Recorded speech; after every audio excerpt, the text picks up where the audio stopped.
Let me say.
It's a beautiful afternoon here in Lagos. Good afternoon, everyone.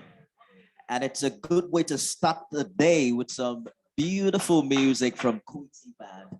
Can we please put our hands together for them? Oh, come on. Do I have beautiful? Happy Independence Day, everyone. Nigeria is 6-1, and we're excited about that. I want to warmly welcome you to the Thinking Reimagined launch. And it's a podcast series like no other, coming up with upwardly mobile conversations that have the capacity to drive the society, and not just in Nigeria, but across the world. And we've kickstarted this since January this year, talking about many issues that many people are scared to talk about. So we'll be unveiling that material to you in a short while. But I want to let you know that you're in for a great time this evening. And we're going to have some really frank conversations about what it means to be independent. I am Nifemi Oguntoye. Welcome to the show, people. Come on, put your hands together for yourselves. Looking so beautiful And I'm so, so grateful that you guys made it today. So let me share a few things with you as we kickstart this afternoon. Perhaps some of the things that make Thinking Reimagined very unique and why it is important at this very critical time. The conversations here are intergenerational. Can someone say intergenerational? It means therefore that it doesn't matter how old you are, what sex you are, there is something for you. Voices are being heard, concerns are being tabled, and we're really talking deeply, activating conversations that we need to grow our society. So we're talking about honest, thought-provoking, intelligent, and actionable conversations. Dr. Ama has done a really good job over the years. Can we please put our hands together? And this podcast is produced by Live Abundantly. It's continuation of its commitment to elevating conversations that have capacity to change our world, promoting investment in communities, as well as positive social change. The last conversation we had on the podcast was about controlling the time you spend on social media. And I don't know about you, they say many years ago, slavery was about putting chains on the legs. How many of you have seen the pictures? Perhaps you've been to Badagry. Can we get this audio to be smooth? Perhaps you've been to Badagry and you saw and the very gory images. But the chains have moved from the legs now. Hello. They are in the brain. Someone say in the brain. So it is why the first thing they say 80% of all of us do every morning is to pick our phones. If that was the first thing you did today, can I see your hands up? Walk from the bed and pick your phone. Anybody? All right, I have some honest people here, so we're in for some great conversations. And we were told that when you post items on social media, you'll get back there to start counting the likes. Why are people not liking this image? Is it that I didn't add so much powder or I did not smile enough? And then there's a point where you put a video or a content and you're seeing 100 likes, 200 likes. How do you feel? Good. So Dr. Ama told us about the dopamine factor and the fact that this has really grown a great addiction to the screen. And if we're not careful, many of us are being enslaved in what is now called digital slavery. Many people are making money out of it, but the impact on the society is also grave. And that's some of the issues that we talk about. We talk about gender equality. We talk about giving the minority in the society a voice. We also talked about LGBTQ issues. How many of you are ready for that conversation? You know, particularly today when we talk about what does it mean to be independent? And then I heard someone say, how far can you take your independence in such a way that it doesn't infringe on what someone else believes, you know, socially, culturally, or even religiously? And these are some of the issues that we're going to talk about today. But we're going to begin by giving you a short clip of the conversations we've had in the past. And so we can introduce you to what this podcast is all about and why we are all here. And when we return after this, I'll bring up some of the panelists who are joining us from around the world. Can we please put our hands together for those joining us online on Facebook, Instagram, on Live Abundantly across the world? We appreciate you. Thank you for joining this podcast. So this is a reality podcast. We're adding video to the audio and everyone is watching from around the world. So we're going to begin with an excerpt from some of the conversations we've had in the past. And it's not your usual conversation. It's down to earth, it's thought-provoking, and it's outside the box. And when I return, I'm going to introduce some of our panelists, some of them joining us from the UK, I think in other parts of Nigeria as well. And some of them are also here with us this afternoon. So please turn your attention to the screen and pay attention for the next 5 minutes so you can have an understanding of the things I'm talking about.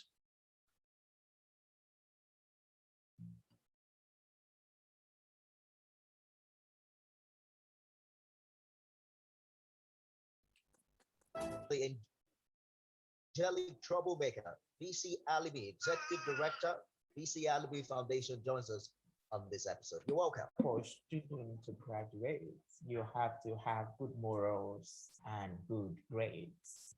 And the conversation was very much about the fact that my morals were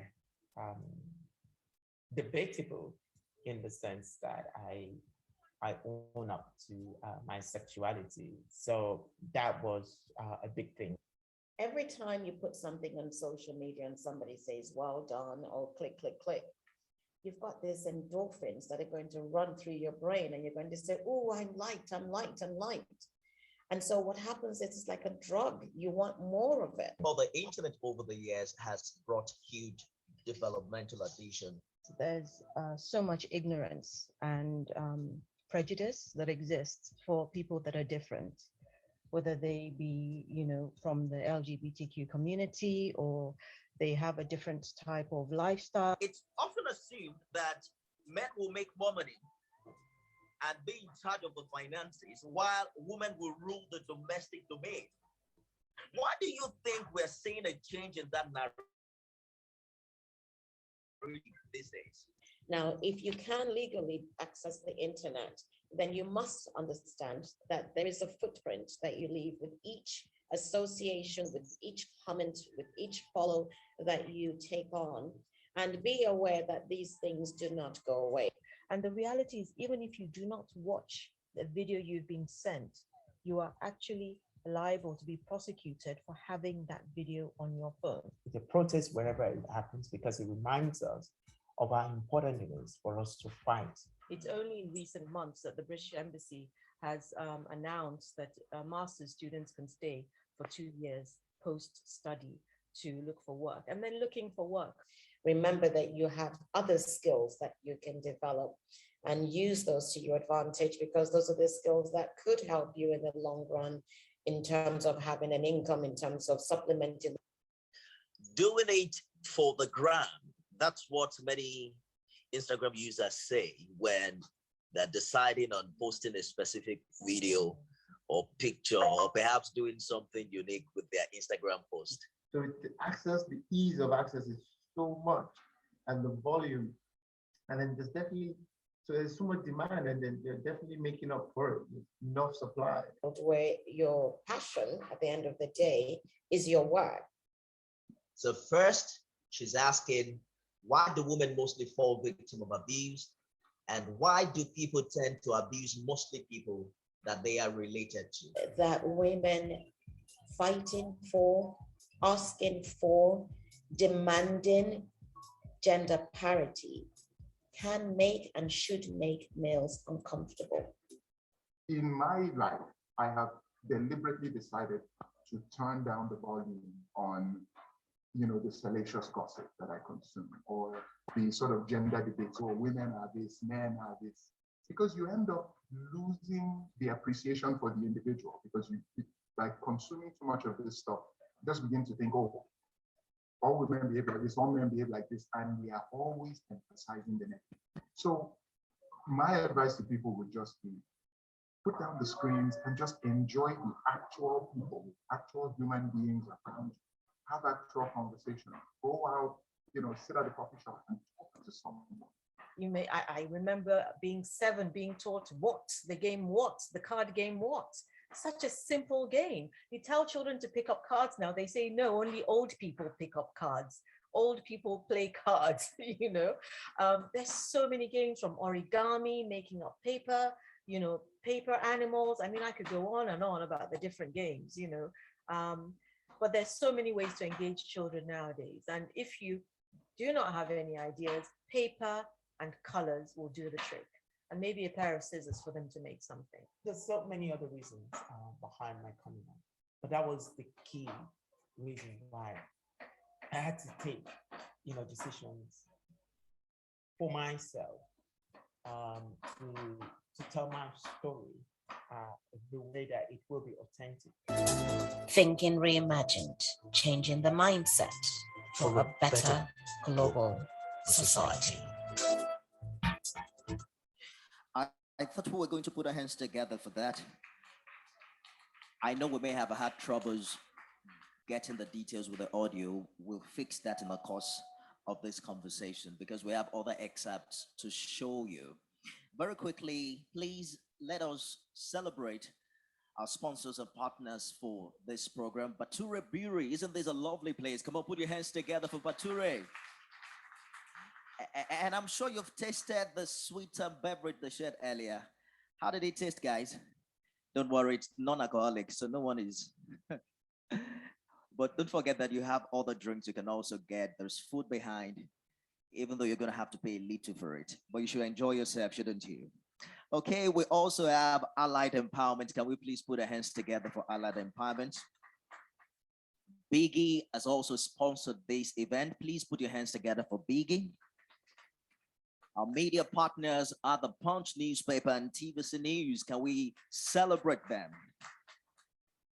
Bilimpex is the producer of all the paper products that you use. Can we please celebrate Bilimpex for partnering with us? And Global Spinning Mills for all the feminine products. Can we put our hands together for Global Spinning Mills? Are you ready for this conversation, people? Can I hear you? Oh, I can hear you. Are you ready? Let me introduce some of our panelists to you. Some of them joining us from the UK. Miss Abby. Abby Shotimino is educationist, advocate, author, and poet.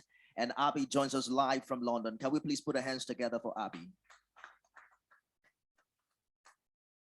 Let me introduce Abby a little more. Very bold, very confrontational, and very opinionated. And we've been having this conversation since January. And I'm just blown away when I see women who are not only passionate about their own families, but also passionate about nation building.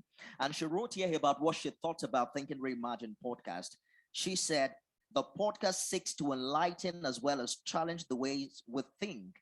It has been a wonderful opportunity to join the panelists to share views on current issues affecting not just Nigerians, but all the world's citizens.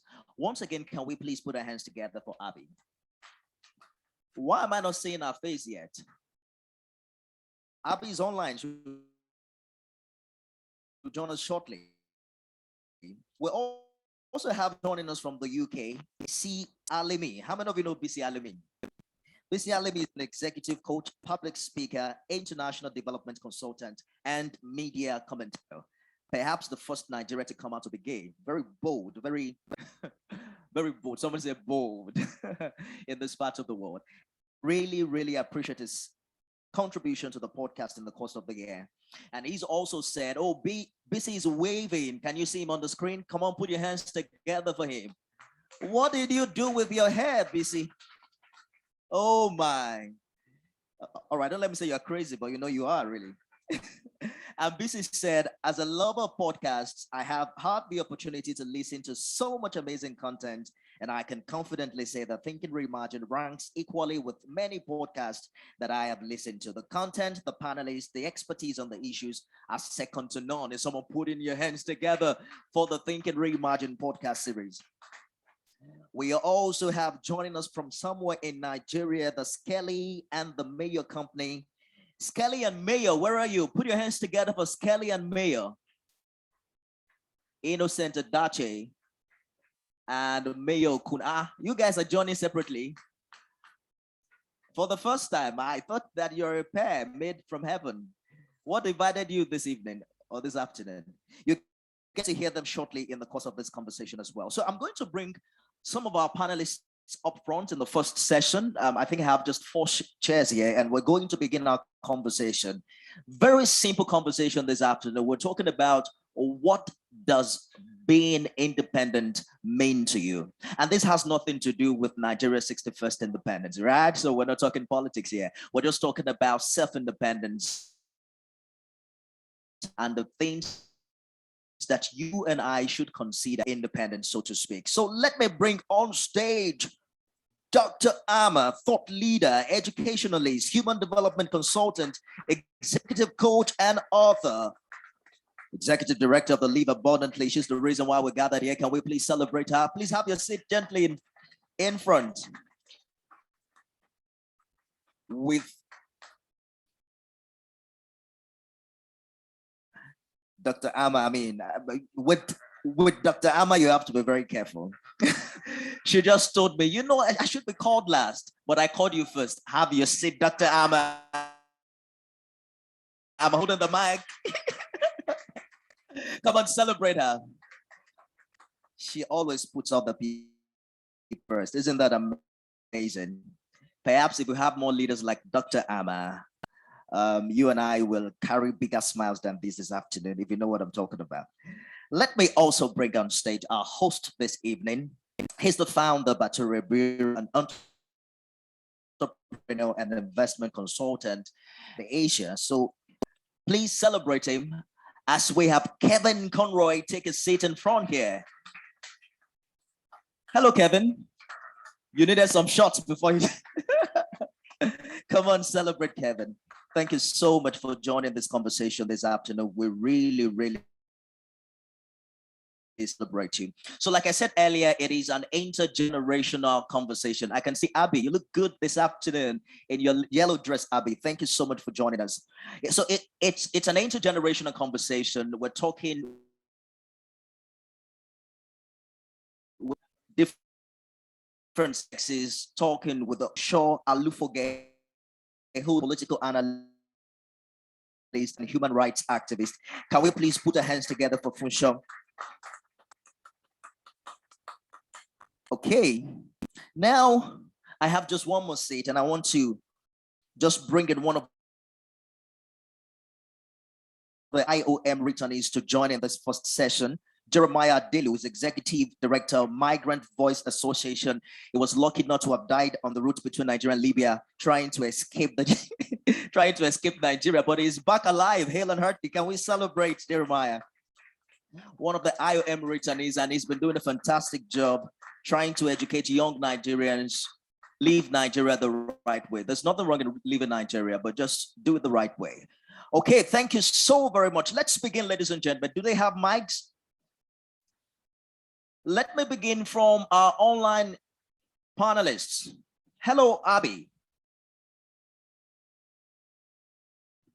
Good afternoon, Nifemi. Is there feedback? All right, she can hear me. Abby, what does being mean to you? Being independent, wow, this means so much to me and so many things to me. When I think of the word independent, I think of self-will, freedom, liberty, autonomy. And being independent to me means bringing all these to the fore. It means freeing myself of shackles that I have consciously and unconsciously put around myself due to culture, expectations, knowingly or unknowingly, fear maybe. And being independent means owning my truth, actually, owning my truth, walking my path, and believing what I believe in, and moving forward, actually, and helping others, actually, to become independent thinking as well. When you say owning your truth, you know, your truth can be a lie to another person, especially when your reality challenges what they believe to be the core, right? What they believe to be the right thing to do. So how do you own your truth in a society that thinks otherwise?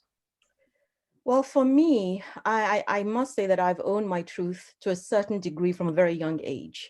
As you may know, Nifemi, I'm a teacher. I'm a very proud teacher, but I studied law. I always wanted to be a teacher. So that's owning my truth. There's no lie in that. But having grown up and realized that there's certain expectations, the society has certain expectations of me, I've gone on not to further own my truth, if that makes any sense. I've gone on further to pretend in certain areas of my life, and I'm shifting that now. Can we please put our hands together for Abby?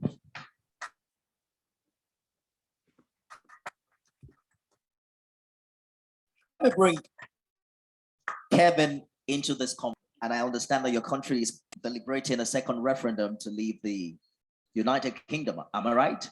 Yes, that's very correct. Very correct. All right, so let's have your own perception of perspective of what you would consider self-independence.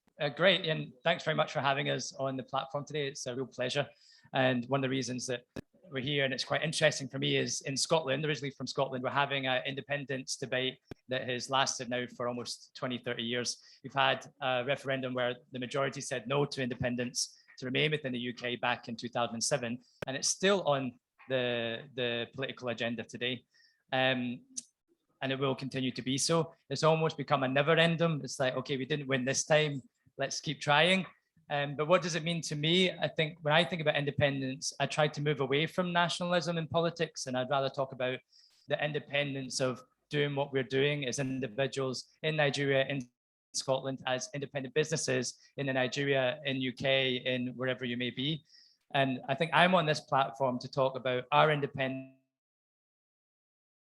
very strongly about making products ourselves that we love, using as much ingredients, spices, and flavors that we can find around us to make a fresh, different product. And at the same time, when all the big guys are, spending billions of dollars on advertising to fight each other for 1% of the market, we are the real David against their Goliath. So for me, independence here is about an independence business that's fully registered in Nigerian, an independent team that can think for themselves, and building a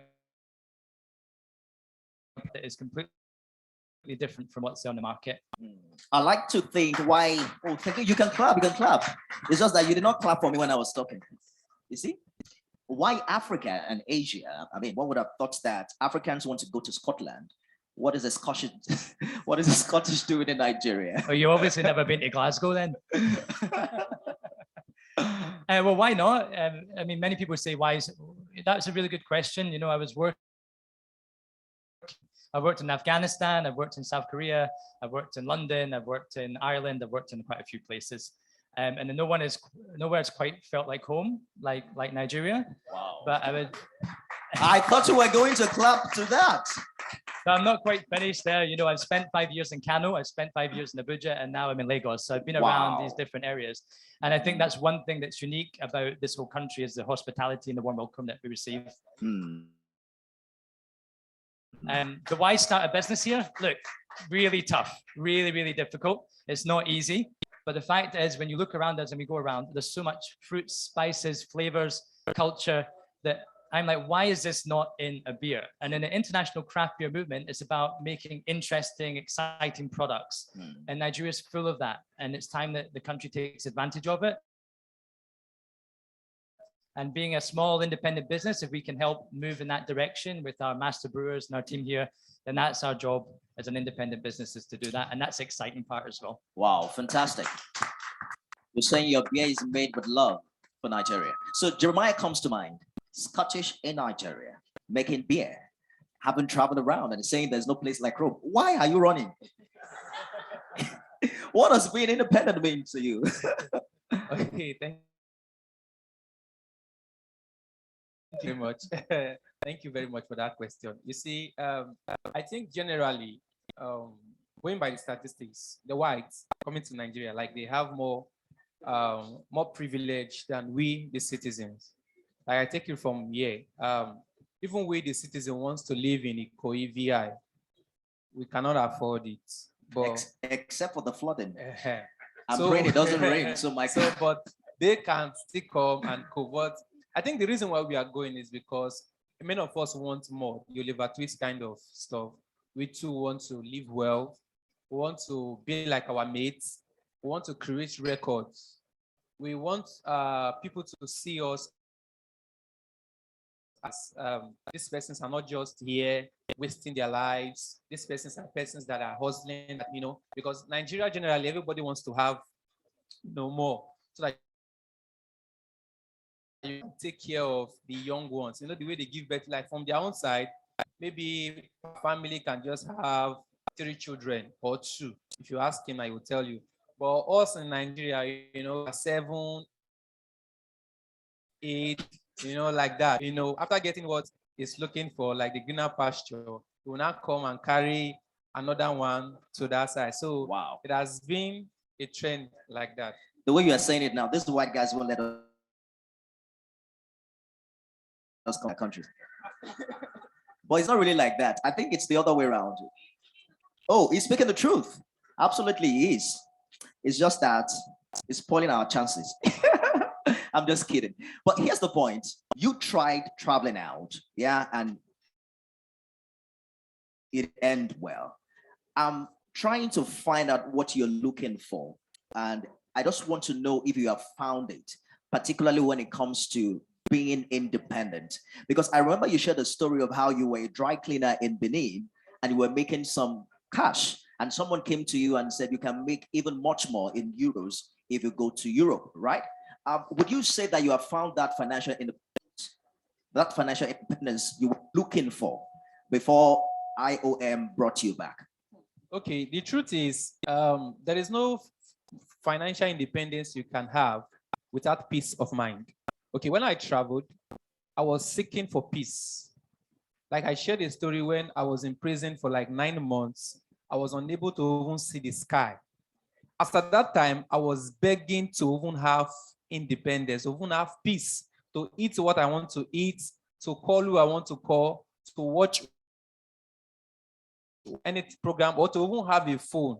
There was nothing like that. But when I came back, when IOM brought me, and I saw that this same person can still have access to that, because when you are in that side, that's another part of life entirely. You will not be able to express yourself. You cannot get married in the prison or in another man's land where you don't have documents. You cannot have a phone. You cannot communicate to your neighbors or to your loved ones. So coming back home, it's like everything is just turning together for my good. And that independence. So independence generally to me is just freedom and peace of mind. Can we put our hands together for him? You know, I learned from what he has said that there are certain things that are more important than money. Peace of mind, for instance. So he wanted money and he ended up in prison. But here in Nigeria, you're not in prison, right? Let's take this conversation back to the UK. And I can see BC Alimi there. BC, okay, let me go back to what I called you earlier, so I don't get into trouble with Dr. Amma. Executive coach, public speaker, international development consultant, media commentator, and we all did not have problems with that until you said you are gay. So talk to us right now from your own experience back at home in Nigeria, and now that you have relocated to the UK, did you find that kind of independence you did not get in Nigeria? How do you think that has evolved over the years? Thank you very much, and good afternoon to everyone. I hope it's right to say happy independence, but more importantly to me and for me, that's the Poor Network in London, I understand.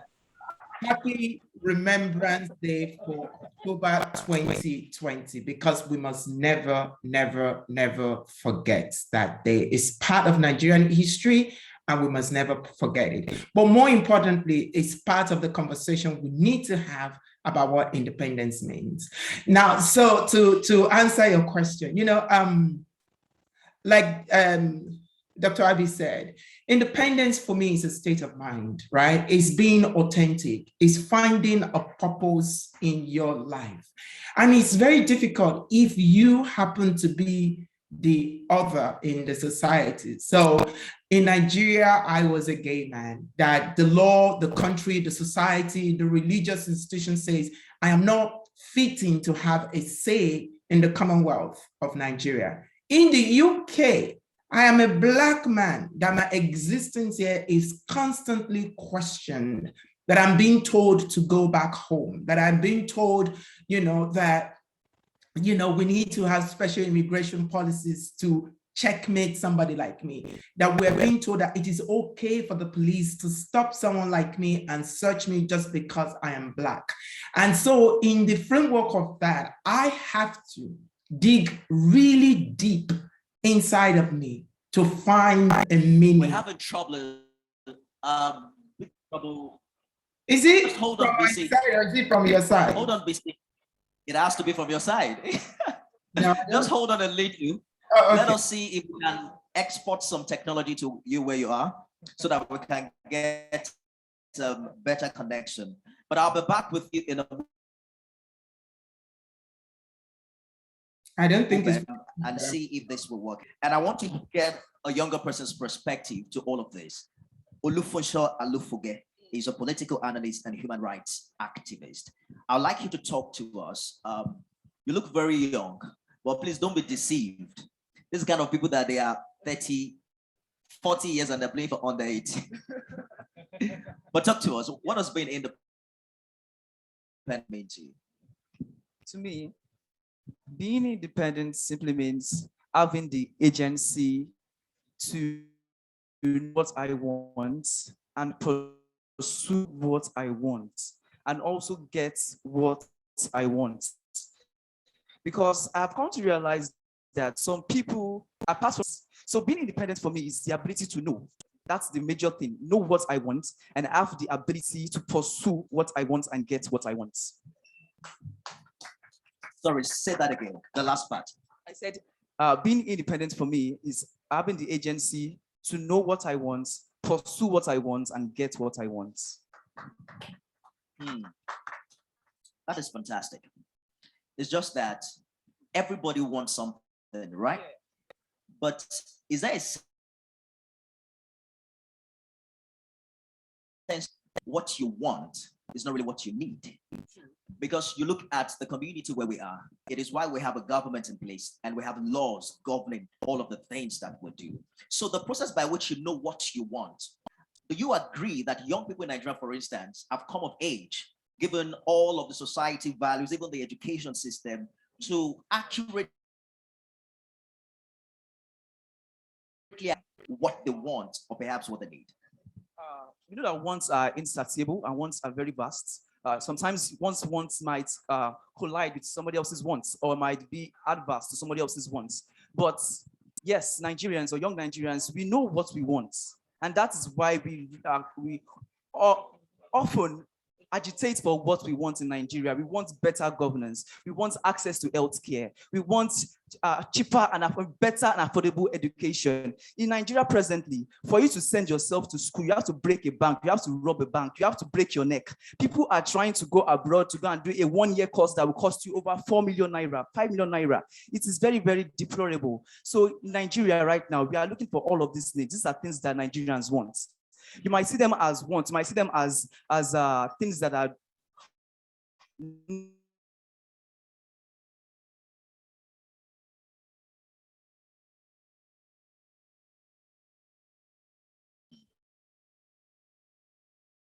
need to somebody else.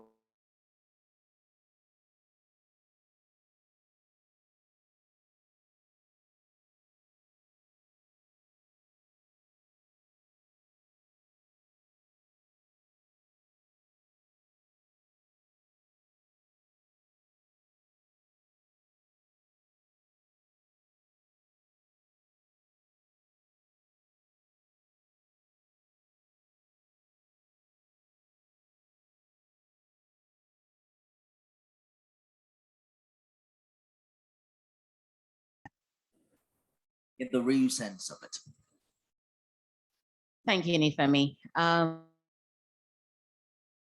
It is possible for everyone to be independent, and independent is defined personally.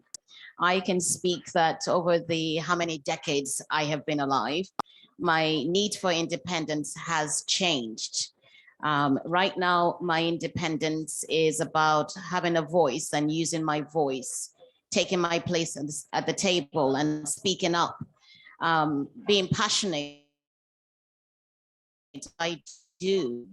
And being an activist, being an advocate, being a thought thinker is very important to me. So it changes. I believe that your level of independence changes as you mature, and the things that you find important also change as you get older.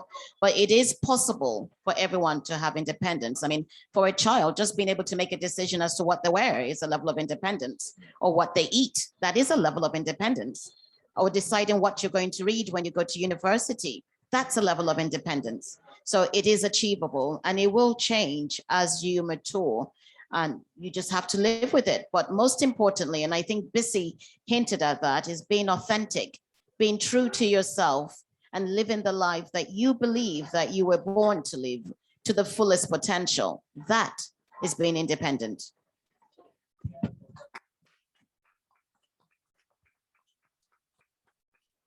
Let me attempt to get back to BC. So BC, I hope that the network in London is better now.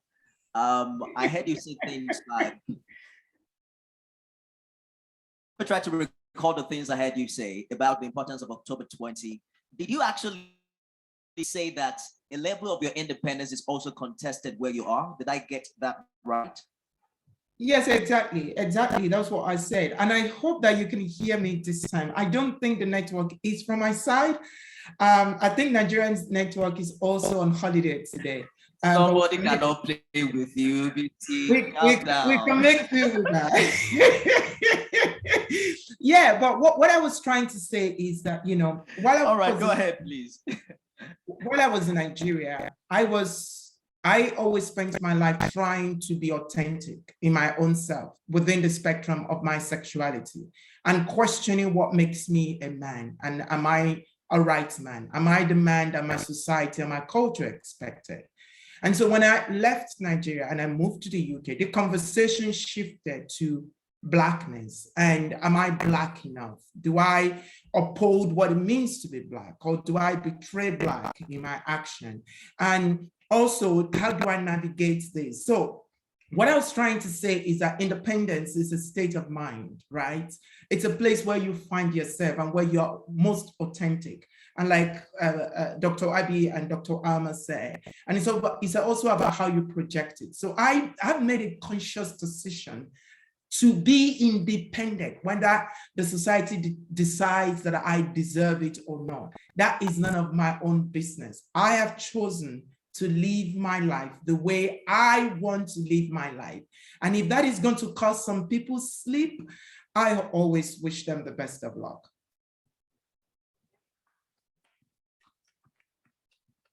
Come on, put your hands together for BC. BC, even if they call you Lucifer, right? Yes, that's my name. That's one of my names. And the story behind that was because Nigerians think because of who I am, I'm Lucifer. And the funny thing is they forget that Lucifer is the morning star, the most beautiful angel in heaven. And who else is to be Nigerian Lucifer? But it's the first time I'm seeing that. I am beautiful. Something good can ever come out of Lucifer. Our religious minds have kicked. It's almost said fallen angel, fallen beautiful star. All right, let me get to Mayo very quickly. Mayo, so there is a measure of compliance that is required to survive in a country like Nigeria. And I don't even think it's limited to Nigeria. It's that if you want to make a living in the short term, you have to comply. You have to obey the rule, even to enjoy a level of independence. So how do we, fix this drive for independence that would require you to stand out and perhaps, even in some way, like what we've heard many of the people say here, would require some bold steps on your part, not to align or comply when it is required. Right. Thank you very much for having me on the panel again. It's always great to be here. Having done business in two different countries, in the UK and in Nigeria, you're absolutely correct. And there are things that we definitely have to do. We have to comply to the rules. But at the same time, the people who tend to be the most successful, especially in recent times, are looked at to be disruptors of the system. And I feel the same way. I feel like my business has been, okay, before, just in case anybody knows, I'm in the fitness business. I'm also known as the Minister of Fitness. I have a fitness studio in Abuja and I had one in the UK as well. And so we had to switch things up a little bit. And coming back to Nigeria, I almost had to relearn how things work, but at the same time, still push for what I believed would work. And even though that completely negated a lot of the thoughts that people had about what fitness was here in Nigeria. I mean, so now it feels like people are catching on. And, you know, it's a craze now. But at the time when I came back to Nigeria, 2014, fitness was just something that, you know, like young people who had money and time and nothing else to do with their time would be involved in. Well, it's different now, and you know, so but at the time when I first came, it was really difficult, and I felt like a bit of a disruptor then. Still having to comply with the rules, but at the same time not getting disheartened or settling for everybody else's thoughts and beliefs of what I should do. I come from a very educated family as well, who believe in, like, you know, Ivy League education. I was, you know, educated in very, very, very good schools. And everybody else had expectations of what I should do. You know, I should be a doctor, I should be a, you know, engineer, lawyer. And then deciding I wanted to do fitness was just like, what a waste of our money kind of thing, you know. And so yeah, we were spoken about independent thoughts and having the opportunity and the chance to say, this is what I want to do. I'm pursuing it, I'm pushing for it still. And as difficult as that might seem in a country like Nigeria, it's still very possible because there's so many breakouts. Just hold on, Mayor. Hold on, Mayor, so we can fix the instability in the network. But Mayor is one of the people causing trouble now, in the sense that, you know, they're the ones that don't make our pot belly look sexy again. The six packs gang, yeah? Right. All right, you won't put us in trouble. Many of us don't sparks, but we really appreciate what you're doing and we celebrate your expression. Let's say if we fix, unfortunately, Mayor is talking from Abuja, right? Yes, in Abuja, correct. And this is Lagos, so I don't know what the problem is. All right, maybe it's the London network affecting our Nigeria network. Let me get Innocent Adache's contribution of this one, so we can end this first segment and then also get the audience participation. Very quickly.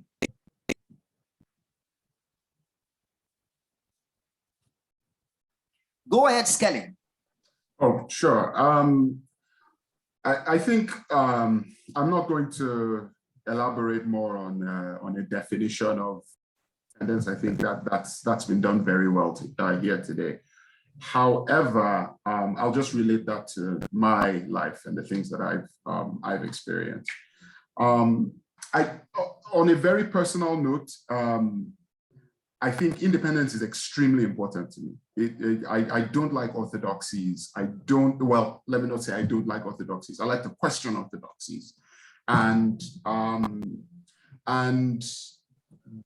I do like a measure of flexibility in my life. And for a long time, I didn't have that. And it took a toll on my mental health for a number of reasons. And I still feel as though I'm still recovering from that period. So independence is extremely important. And my advice to people, especially young people, is seek it on your own terms and get it on your own terms. We are often trying to please, whether it's the older generation or it's certain institutions in society, with the decisions that we make about how we live. And I often tell people that that subsuming your independence, desire for independence in service of these other factors in our society is a one-way route to unhappiness. So it's really important that people accept their independence in their lives. And also in my professional life, I work in international development, and we're often talking about, you know, how many million people are dying of this and how many million children are out of school and all these other things. And we often get lost in statistics. But what keeps me motivated and grounded in my life, in my professional life, is when I can actually transform whatever I'm working on to its impact on the ability of people to live lives on their own terms. So instead of talking about how many million people are dying how many maternal deaths there are in the world, for example, it's much easier for me to connect to an individual story of a woman who is able to live according to her own terms because she has the right interventions from government. So I I drive everything in my work back towards the ability of people to live full, actualized lives on their own terms. And independence is central to that. That people don't feel powerless, that people are able to take their own decisions is extremely important to me. So it's not just something that I value in my own life, but independence is something that I actively pursue, helping other people to find in theirs. Thank you. And I didn't say thank you for having me on the show. Again, so I appreciate it. You're welcome, Skelly. Please put your hands together for Skelly. So hang on, guys, online. If you can do another thing, if there's anything you think you skipped when you were talking, you can type it out and then I can read it. But we're going to take a break from here, ask the live band to give us some good music for just about 5 minutes, and then take a zip on our drinks and return with the second session. I also can't wait to jump on conversation with the audience. So if you have anything to say in this slide, please.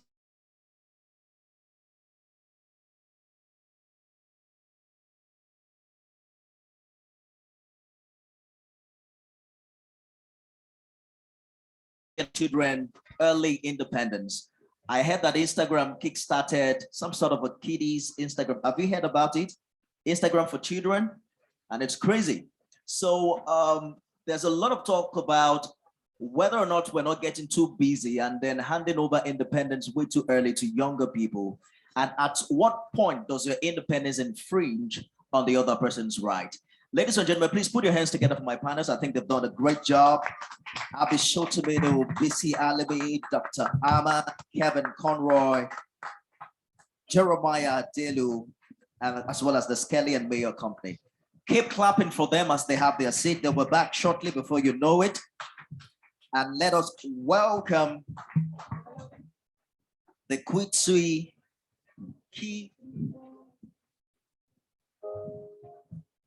Kwitsui. Oh my God, I'm going to lose my teeth. Help me now. Kitty, Kwitu, whatever, a live band, beautiful music. Please put your hands together for them.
Anytime she goes away,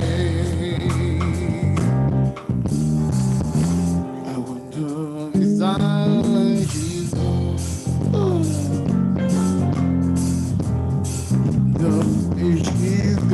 to stay. And the sunshine when she's gone. Oh, anytime she goes away. I know, I know, I know, I know, I know, I know, I know, I know, I know, I know, I know, I know, I know, I know, I know. And the sunshine when she goes, she anytime for her, you know the way.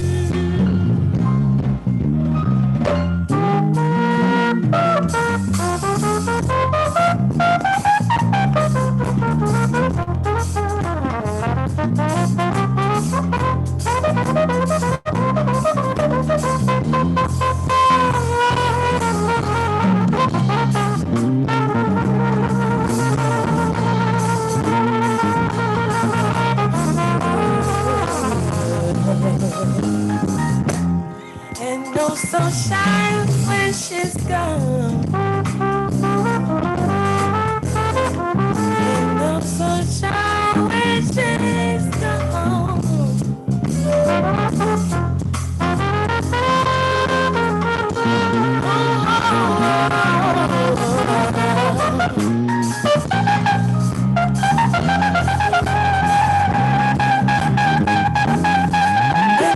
Sunshine when she's gone.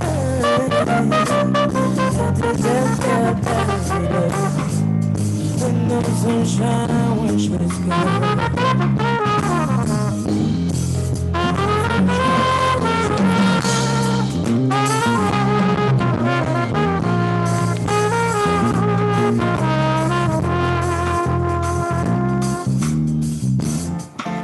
Okay.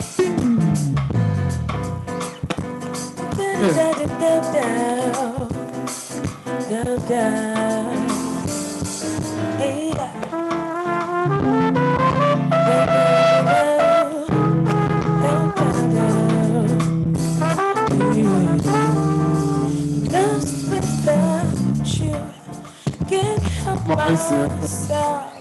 How does it feel to know that I love you, baby? Just without you, can't help myself. Know that I love you, baby. Yeah. Tell me how you love me more, and how you think I'm sexy, baby. But you know what about it? You know what this side, you know what that side. You wanna touch yourself, wasting me. Tell me how you love my body, and how I make you feel, baby. You wanna roll with me, you wanna go with me, you wanna stay warm and get out of the cold with me. I just want to hear you say it. Makes it go feel good, baby. Tell me you're the best on me. I need to hear it. Cause without you, can't help myself. How does it feel? Know that I love you, baby. Just without you, I can't help myself. Know that I love you, baby.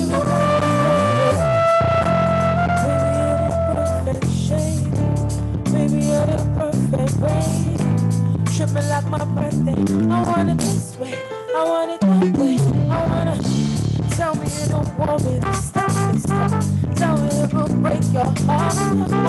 You love me and all my dirty. You wanna roll with me. You wanna go with me. You wanna stay out and get know what you want with me. I just want to hear you say it. Makes me feel good, baby. Just without you, can't help myself. How does it feel? Know that I love you, baby. Just without you, okay. Sure.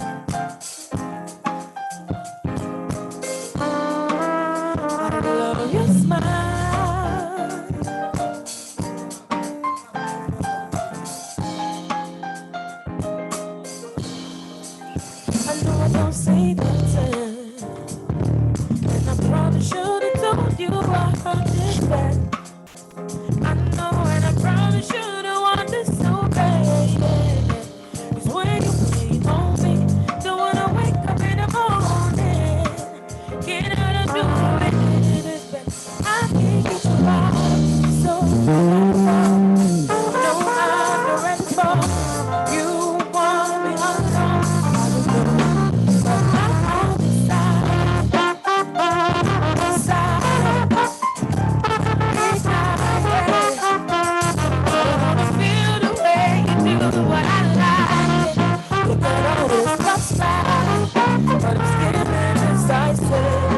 she want me to fight me.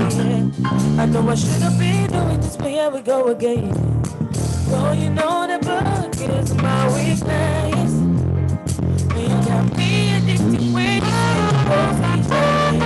It's all shut up, and you know I listen. I hate it, wish I never did it. I'll take it to the mountain. Oh, I'm taking it slow. We got out of sexual, but it's so good in the chemicals. I don't know, but I'm on the side.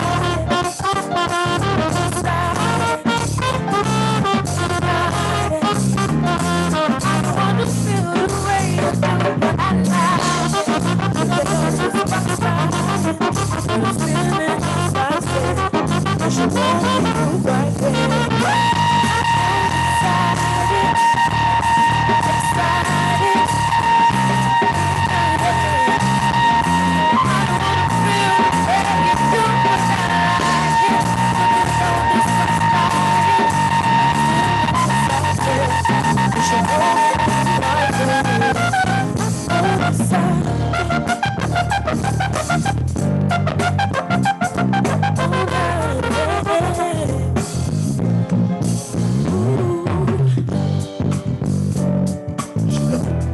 Yeah.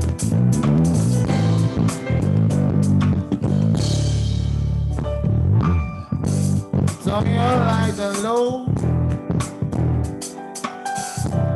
Hang up your window curtain. So let your moon go shining into our eyes. Okay. Saying, ooh, it's been a long, long time. Got this message for you, but it seems I was never on time. How can I get through to you, on time, on time. I wanna give you some love. I wanna give you some good, good loving.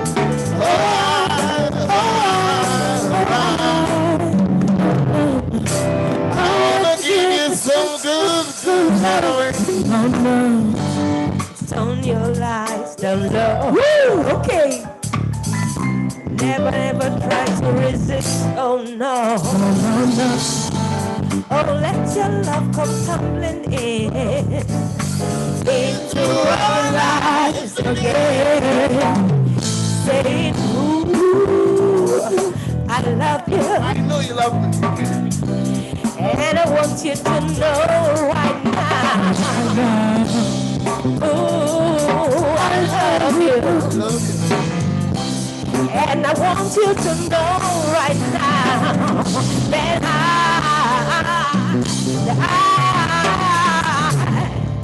I want to give you some love. I want to give you some good, good loving.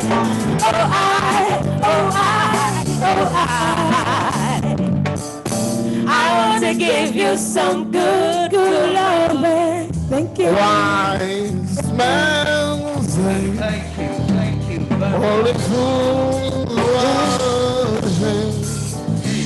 Bros, hold on, I'll make I toast. Can't help falling in love with It's all right. Thank you, Bature. Thank you, Bature. I'll find her. Express your independence. You can fall in love. You can express your independence. Please, a round of applause for Kuti Band. I have to quickly stop the music because the guy's already singing towards my wife somewhere there. So before they begin to express independence,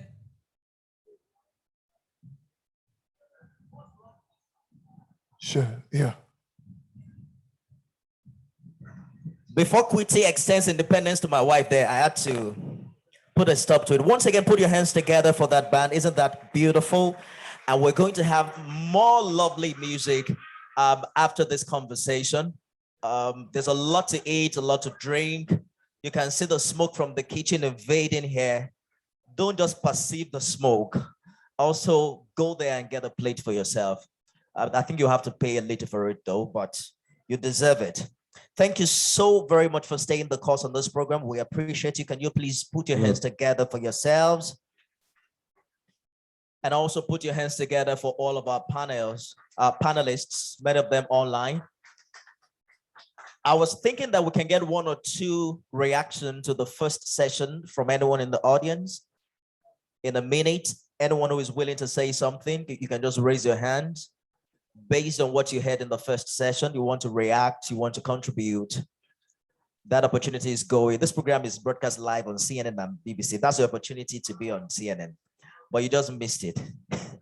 I'll give you another opportunity in a short while. So let us quickly move on to the next item on our program.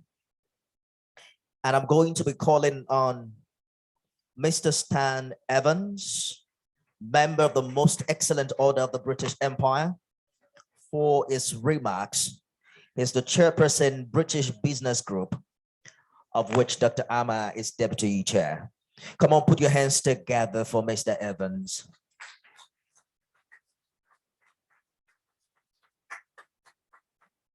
I was wondering where you are. Thanks, Nifemi. That's a fantastic introduction. It's actually the best one I've had today. So first of all, let me say happy birthday, Nigeria. Yay! 61 years and going strong. And isn't it fabulous that what's moving Nigeria forward is the youth? So 50% of the entire population in Nigeria is under 30. So you guys push it forward and keep this country going, yeah? Great to be here. So I want to say a big thank you to the sponsors today.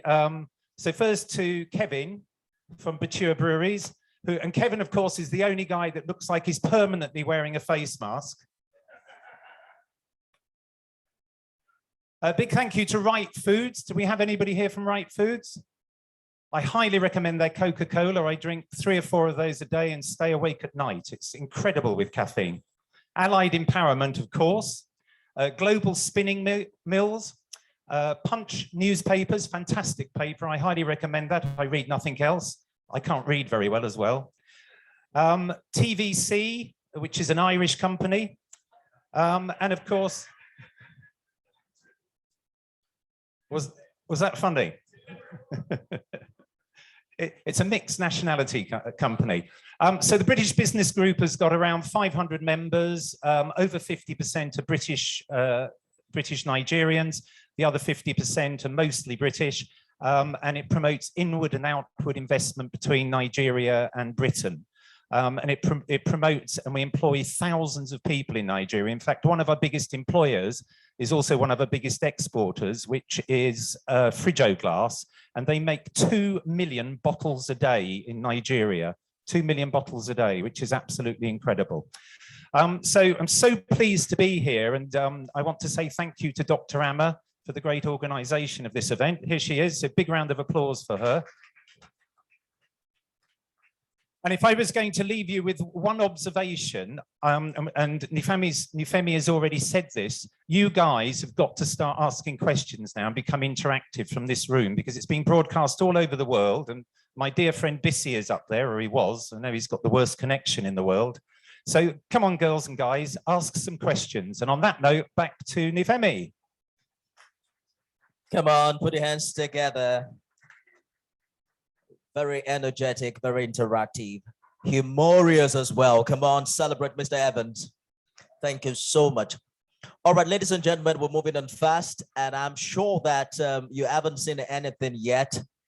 It's just about to get better. The conversation is about to get deeper, and we'll also would love to bring in contribution from the audience. So if you have anything to say as a reaction, did you notice that my tongue is changing after I spoke? I'm now speaking like a white man. I think it's this mic he used. I will just take this mic with me to work, so my employer can pay me better. So, oh, you've got a British tongue. Whatever that means anyway. All right, ladies and gentlemen, put your hands together once again for our panelists. You're not clapping, I noticed that. We're going to play you another 5 minutes excerpt of the great job we've done on the Think and Reimagine podcast series. It began earlier this year in January, and we've been talking about everything people have been running away from talking about. Issues from gender equality to, abuse, issues, family related, everything you can think of that has the capacity to change the mindset for a better global society. So please, ladies and gentlemen, turn your attention to the screen for the next 5 minutes, and thereafter, we're going to continue our conversation. Hello, guys. Welcome to another episode of the Think and Reimagine podcast.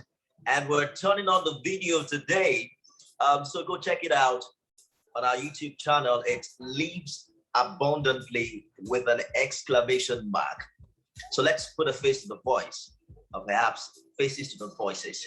I am Nifemi Ogutoye. Welcome aboard. I'm joined by actor, filmmaker Peter Ahmed Boyo, Executive Director, Live Abundantly, Dr. Amma, and Miss Sotomini of Paternity Issues joins us live from London. Hello, guys. How are you today? Hello, glad to be here.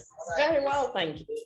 Nifemi, you said hello, guys. The ladies here. Guys is for males. There's some females. Hello, ladies and guys.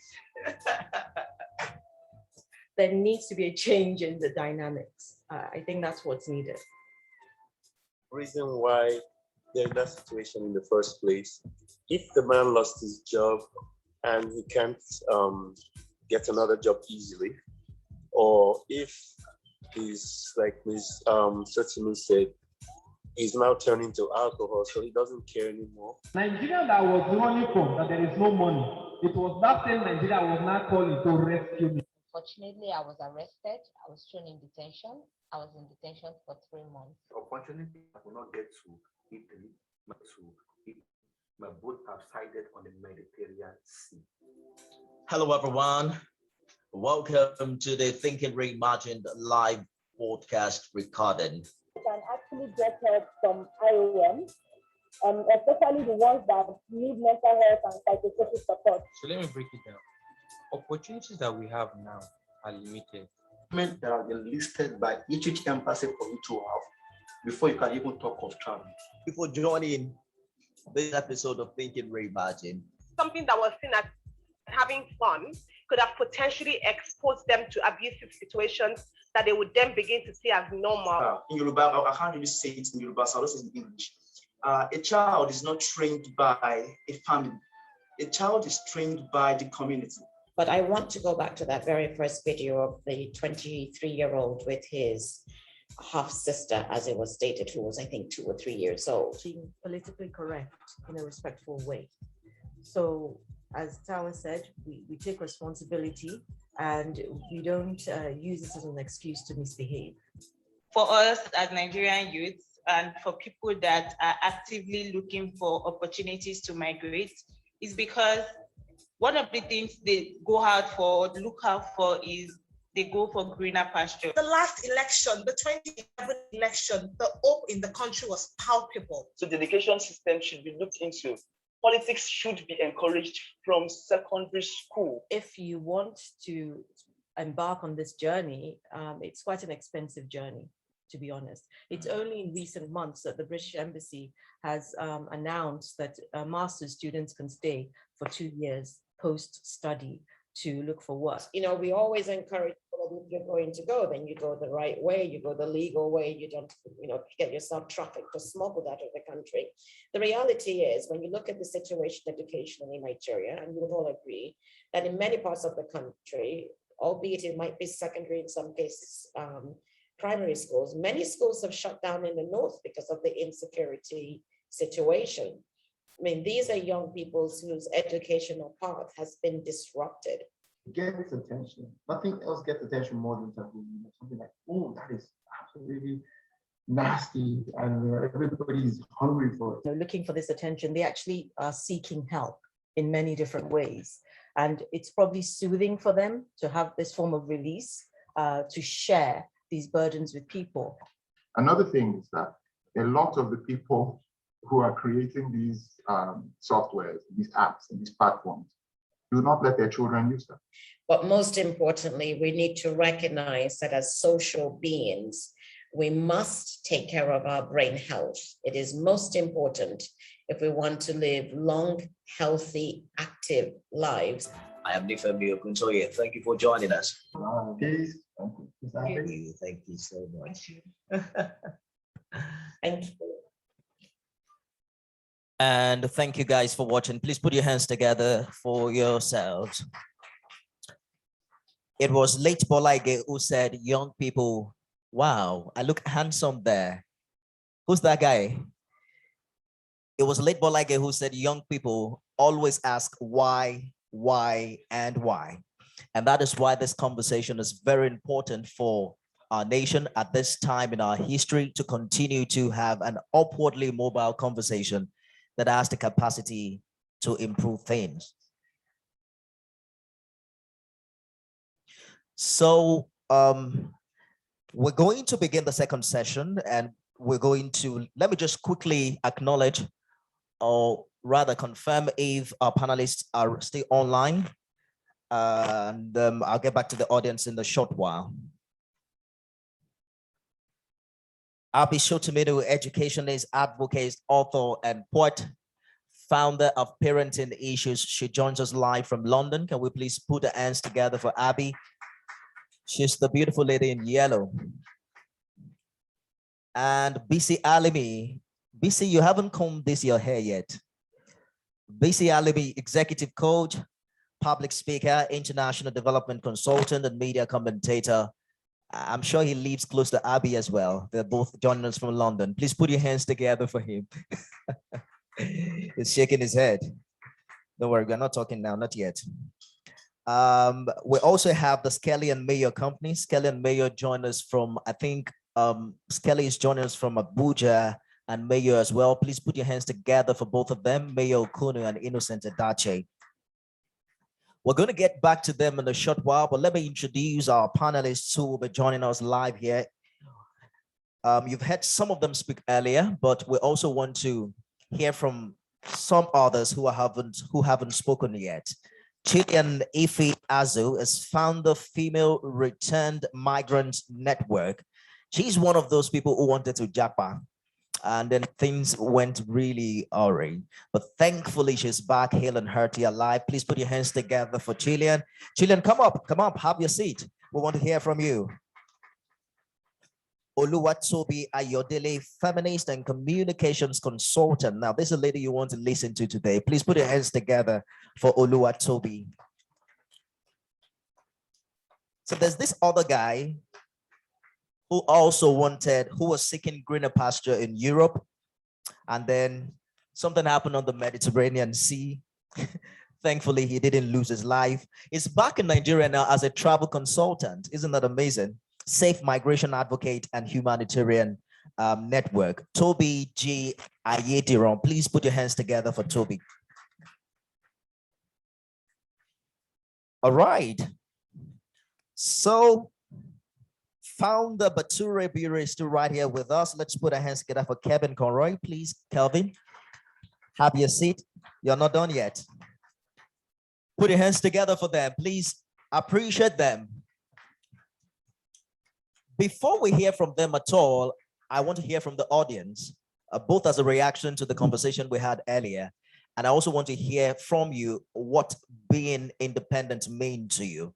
You've heard some people talk about perhaps the ability to express themselves either financially, emotionally, or otherwise. But I want to hear from you. And as a reaction to the conversation we had earlier, if you're not raising your hand, I'm going to call somebody. Sir, you're looking like you have something to say. Please give the elderly man in the red cap the mic. Put your hands together for him. Thank you, sir. Good afternoon, everyone. Good afternoon. I'm the Zona Commander, NAPTIV Lake. That is National E for the Prohibition of Trafficking. It's great we are all here this afternoon.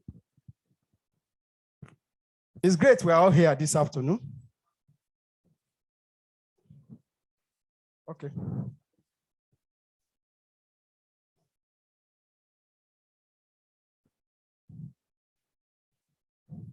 You are welcome. It's great we are all here this afternoon. And the truth about it all is that today is Nigeria independence.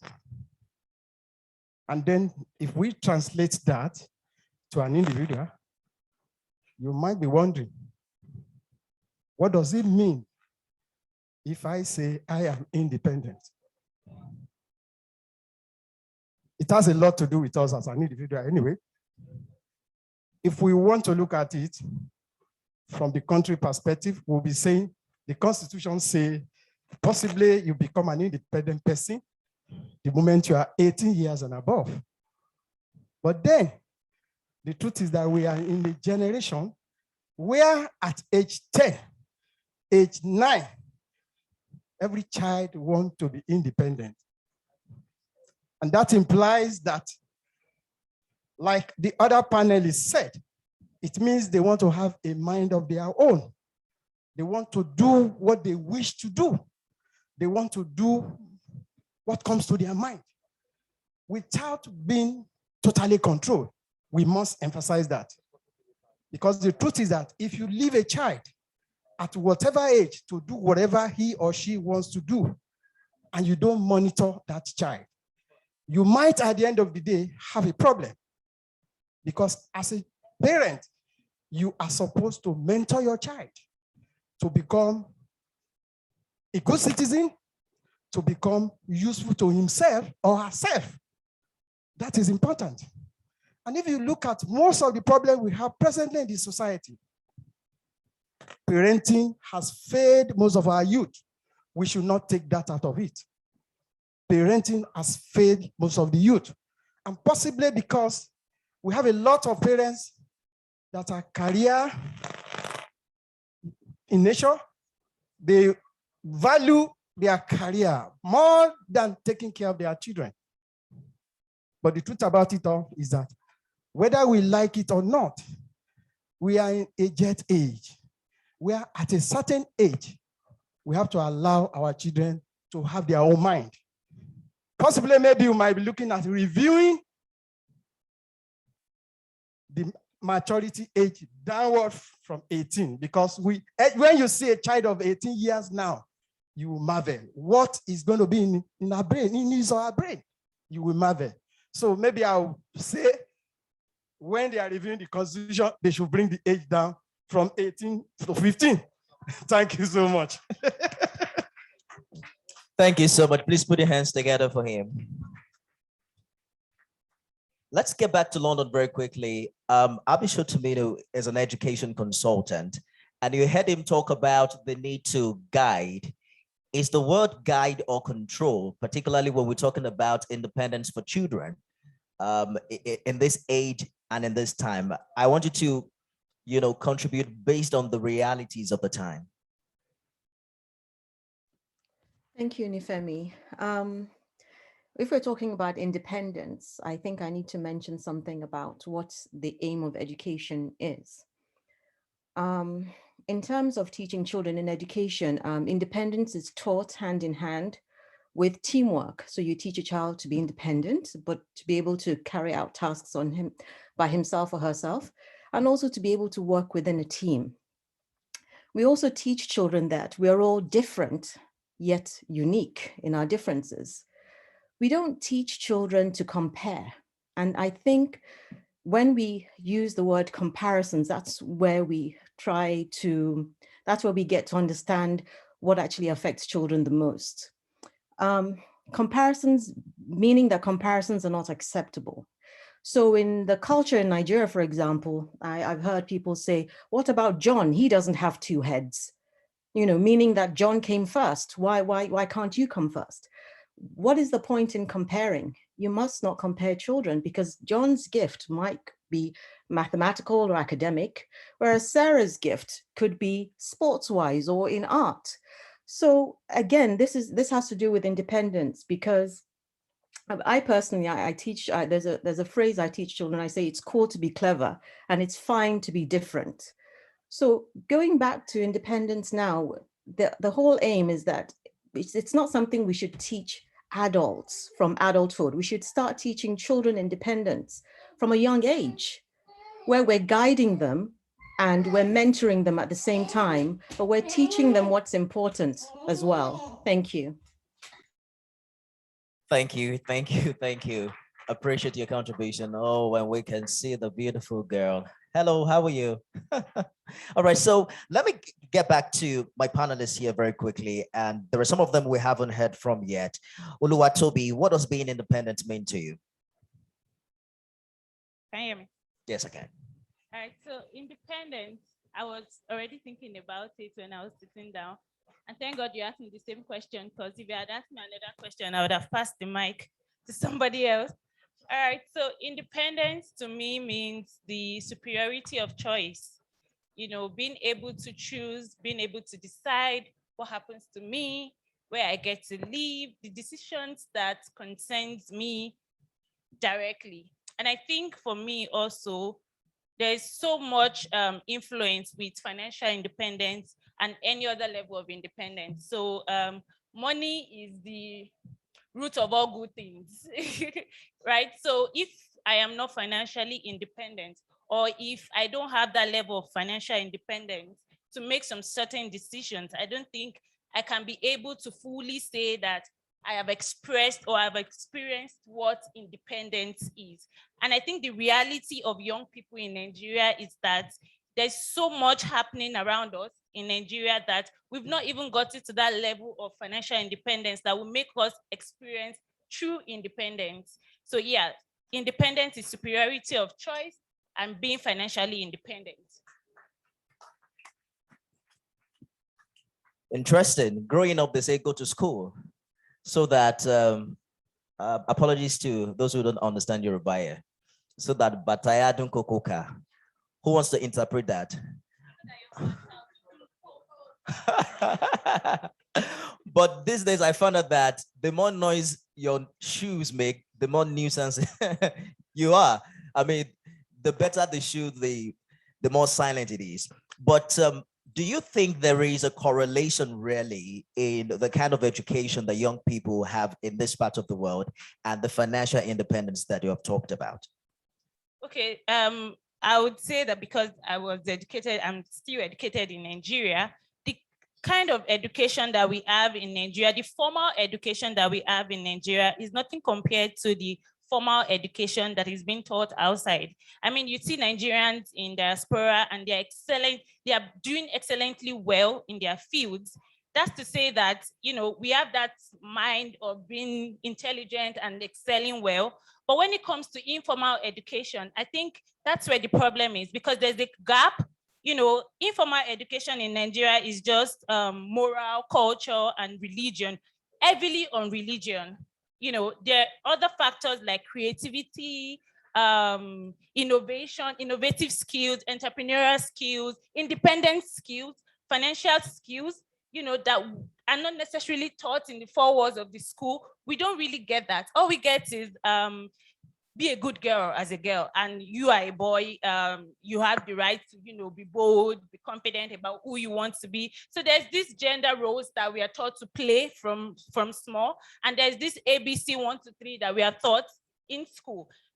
So when we get to the real world, we are a bit confused, because the level of growth in other places that young people also are being taught, informal and formal education, they are also adding creativity skills, entrepreneurial skills, and all other skills that will make them make informed decisions when they get to that stage. However, for us as Nigerians, we get to teach ourselves when we grow up. You know, we get to teach ourselves through the internet, through the movies that we watch, through the books that we read. So we don't really have that direct or physical informal education, either from our parents, from our teachers, from our guidance or whatever. So I think there's that gap with formal education and informal education. And even when you compare the formal education and informal education to the ones that other people are getting from other developed countries, you will see that we are still far, far behind. We are still very low in raising our standards. Come on, put your hands together for her. And you know, the thing about young people in Nigeria is that we're very creative, right? So I agree with you, but I'm also asking myself, why are Nigerian doctors being exported out of this country if our education is that bad? Have you thought about it? Is it the education or the system? You know, they Okay. have been educated, they go to school for 6 years, go to medical school for a year or two, then strike happens, they stay at home for about 2 years. I have a cousin that is a medical doctor right now, and she has not been to work for 2 months because the doctors are on strike, and there's nothing they are saying anymore. I mean, when the strike started, there was this heat and the media was carrying it, but right now, it's not even making headlines anymore because everyone is just tired. The government are not being responsive the way they are supposed to. So we go to school, all right. We go to private institutions, we go to the public institutions. The education is there as much as poor as it is still there. But the system is very flawed. So when you come out of school, it's like the heap of problems that face you, you just forget that you go to school and then you hustle your way out. Come on. That's why doctors are jackpotting, because they need. Absolutely. Absolutely. I think she deserves a round of applause. I heard someone say, maybe the federal government should start considering return on investment on many of these exported profession out of the country. But let's bring Chilean into the conversation. And I know that you've shared this experience with us many times. She talked about financial independence being superior. It determines a lot of things you're able to do by yourself without needing aid or help. Was that what inspired your decision to leave Nigeria at a point that turned out really messy? Thank you so much for this opportunity. Growing up, Sorry, can you hear her? As a young girl, I grew up in a family of about 3 children, and each of us, my younger brother is currently an architect. I also studied architecture, though not practicing. And then my younger sister did religious studies. Okay, so as a human being, there's a desire to grow, but then you're limited in Nigeria. You're limited by all standards. Education is limited. I studied in Enugu State University of Science and Technology. Why did I leave Nigeria? I was supposed to graduate 2014. And then in my second year, the school fee was increased from 72,250 to 102,250. And coming from a family where we were struggling, my dad couldn't pay my fees on time, so I was paying late. And late payments will require an extra 10,000. And then before you could even manage to get your results. Now, by the time they were computing the results in my final year, I found out I had 29 outstanding results. 29 wasn't 29 that I could just fix. Practically, I was broken. I couldn't talk to anyone. The lecturers were not understanding because basically they just see it like, you don't have it. Since your parents can't afford it, go home. I remember going with some of my friends to the VC's office to plead. And the people who were opportune to go in, they cried out. And when we were discussing, some of them just said, like VC just said, there is nothing that can be done. If your parents can't afford education, go home. Go and learn a skill or do something. So now we don't have being independent for me is being able to decide that this is what I want to be, and then having access to what I want to be and being able to achieve it. So now Nigeria doesn't give me that room to achieve what I want to achieve. Nigeria gave me an option to be lower than who I wanted to be. Now, I went back home. I just packed my things out of frustration. I was depressed. I took my things. I went back home. Though my daddy wasn't satisfied because he's a teacher. He wanted me to go back, fight it out. But I wasn't seeing it. Like, I wasn't having it. How can you? I will climb the stairs to my HOD's office, climb back crying. Every time I approached him, I will come down crying. some of his courses that I took. He saw that I signed in and out, but he didn't see my results. So he was part of my problem. And then he told me that, Chilean, I think while they were removing the scripts was because there was no exam number. So it didn't matter that I actually paid the fees late to them. Now, when I got home, I started struggling again with my mom. Let's see what we could do. I took JAMB again. I don't know. Would I say I wasn't even focused? So I didn't score well. I didn't get a chance to go into the university again. So it was a struggle. I started doing business with my mom. We were doing this business and it seemed to be going well. After a while, the company shut down their space. So we didn't have a space anymore around there to sell. I had to go back home again to start thinking, what could I do? I started teaching in a school. I have my younger sister in school who I would support because that's the Nigerian system. Once you come out, you must support your younger ones. Now she's in school, I need to support her, but I don't have a job. I had to take a teaching job where they were paying me 10,000. 10,000 isn't mine now. The 10,000 belongs to the family because I need to support everyone. Now, while all those things were just going on, I got into a very awesome relationship. He promised to get married to me. I got pregnant. He ran away and everything got messy. Now, my parents decided you're not going to abort because it never happened in this home, so you're keeping it. I kept this pregnancy. I was going to farm. I was doing a lot of things, struggling. As a young girl, I've already made up my mind that I want to be great. So whatever comes, I endure. It breaks me, but I endure. That's how you're taught, to endure everything. So you're bearing it. It doesn't matter.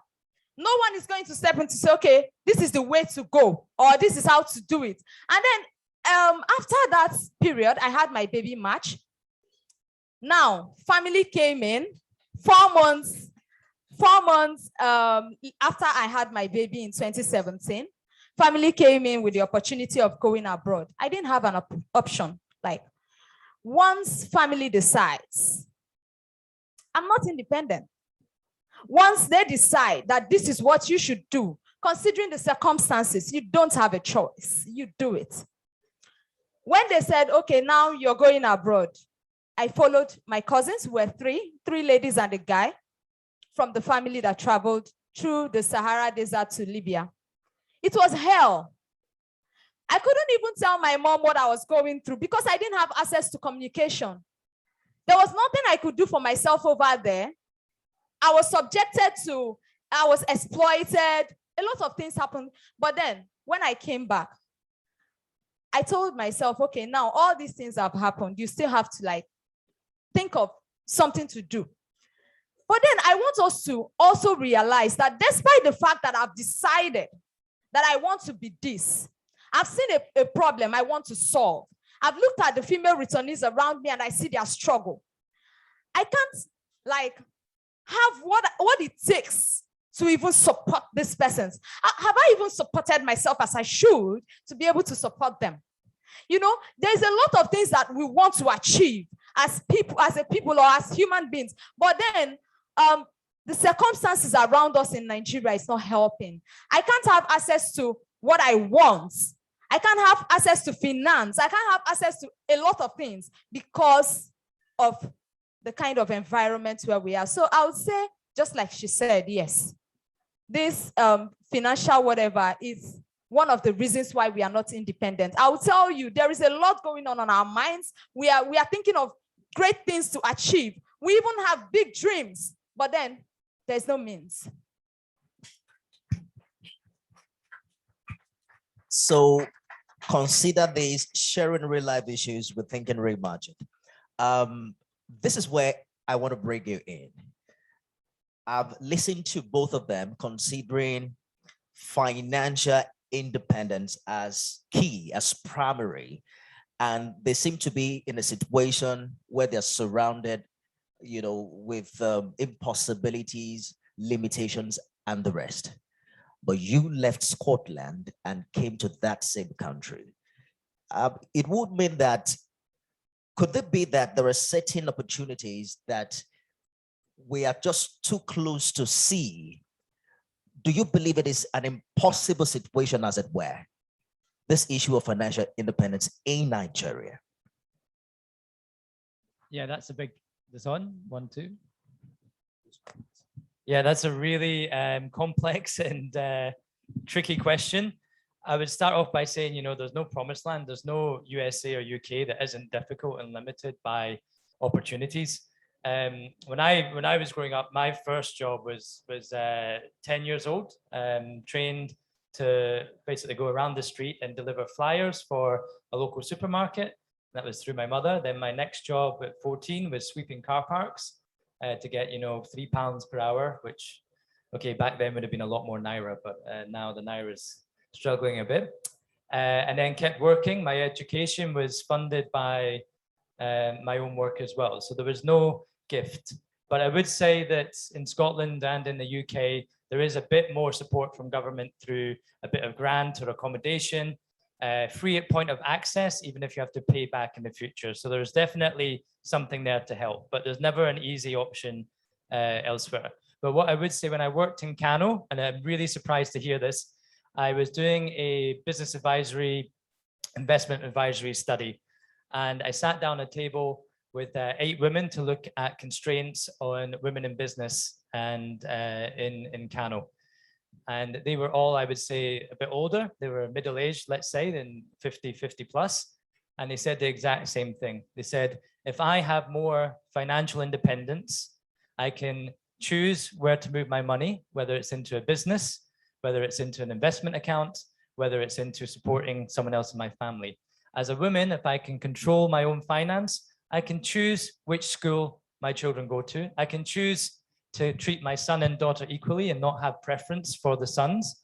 So I think financial independence is a really big thing that is, if inculcated and supported, can lead to more people pulling them up by their own bootstraps and lead to more success.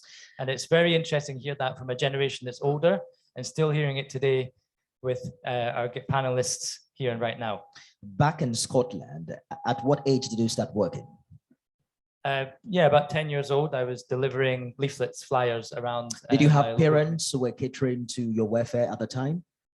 My parents certainly looked after me in terms of food and housing, as any good parent would want to do. So why did you need more money?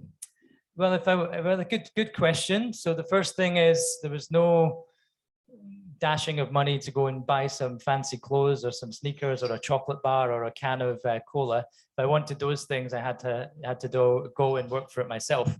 I did save a little with the view that if I save up, I can go and put that towards my university education. Guys, would you agree with me that if you had seen a 10-year-old Nigerian working, then you will be questioning the parents that why is this 10-year-old working at this age? It's strange to our culture, isn't it? Would we question, or if gradually becoming the norm? Would we question because it's gradually becoming the norm? So I understand the challenge with children hawking on the streets, but that's not what I'm talking about. I'm talking about that support culture that is now, you know, because you mentioned, for instance, that it is expected that because you've gone to school, you're expected to cater to your siblings. Isn't there something wrong with that? This culture perhaps must have taught us to be reliant on others, continually being dependent on others until we get to a particular age. But I'm learning from him, for instance, that it is good experience to start working as little as 10. It's perhaps why he's where he is today. Am I making sense at all? All right, so just a minute. Let me bring BC in. I see him shaking his head, and I don't want him to lose his head yet. So BC, what exactly is running through your mind right now, listening to this conversation? Okay, thank you very much. I think this is a very complicated and very vast issue for us to simplify in the way that it is said here now. So when you look at a 10-year-old working in Europe, for example, you look at the kind of job that is available to that 10-year-old, and you look at the protection that is available for that 10-year-old to be able to do the job that 10-year-old is doing. And also this whole idea that, you know, it could work the way it's working is completely different, right? Many people in Europe at a very young age will come up with different innovative ways of working, that fits into their lives, that in their education, This fits in their London. family. And this is, can you still hear me? Yes, please go ahead. Yeah, and this is in no way exploitative, because we have to be very, very careful when we talk about child labor. This is in no way exploitative. The child is doing what the child needs to do, not in a way that the child wants to do it, but because the child wants, not because the child is forced to do it, but because the child wants to do it. And I would say this now, you know, he talks about working. There are so many 10-year-olds in England or in the UK, for example, they don't do any work. They just go to school and they come back, they do their homework and they run around the house. It's okay for you to be a 10-year-old that do that. And it's okay for you to be a 10-year-old that is enterprising. But the issue is this. The issue that we need to talk about is this. Nigeria is not a country that allows for the freedom and independence of a 10-year-old to choose how they want to live their life. We just listened to a powerful story of a young woman who had to endure that just because she wanted to get a certificate that eventually will not get her a job, that the maximum amount of salary she will get from that job will possibly be 50,000 naira. And what can you use 50,000 naira to buy? So there's a lot of things that is wrong with Nigeria. And I also want to say this.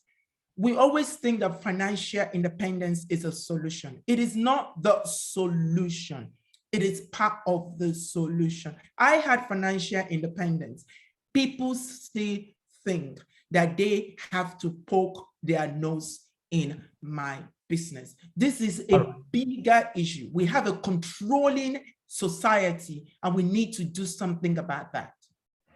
All right, thank you, Bisi. Can we please put our hands together for him? I want to quickly throw this to the audience. What is the thin line between what he has termed child labor and perhaps developing a new culture where we can instill financial independence early into our children? Believe me, it is a problem. Growing up, I didn't have that privilege of doing enterprising things like you did. Hearing your story now, I would appreciate that someone has introduced me into business earlier on. Maybe by now I won't be working for salary. I will have a little more of independence. I will have more time to do podcasts every morning instead of going to read the news on TVC News. But I need the money. You know, many of us do these jobs not because we truly are that passionate about it. It's just because we want some self-sustenance. So who wants to jump into this conversation? How do we draw the line? I can see a hand there. I see another one. Oh, I see one here. Beautiful. So I'm coming to you, sir. Oh, you're here too. But there's a lady behind. Just stay where you are, and I'm going to give you the mic. So please, I want a maximum of just 2 minutes of contribution. Oh, there's a mic there. Please give it to her. Put your hands together for her. Good afternoon. I'm Essie Ayebene, a counseling psychologist, and I've been angry. Discussion started. I've been angry. There are some things I wanted to say. No, a lot of things have been said. Talked about working at 10.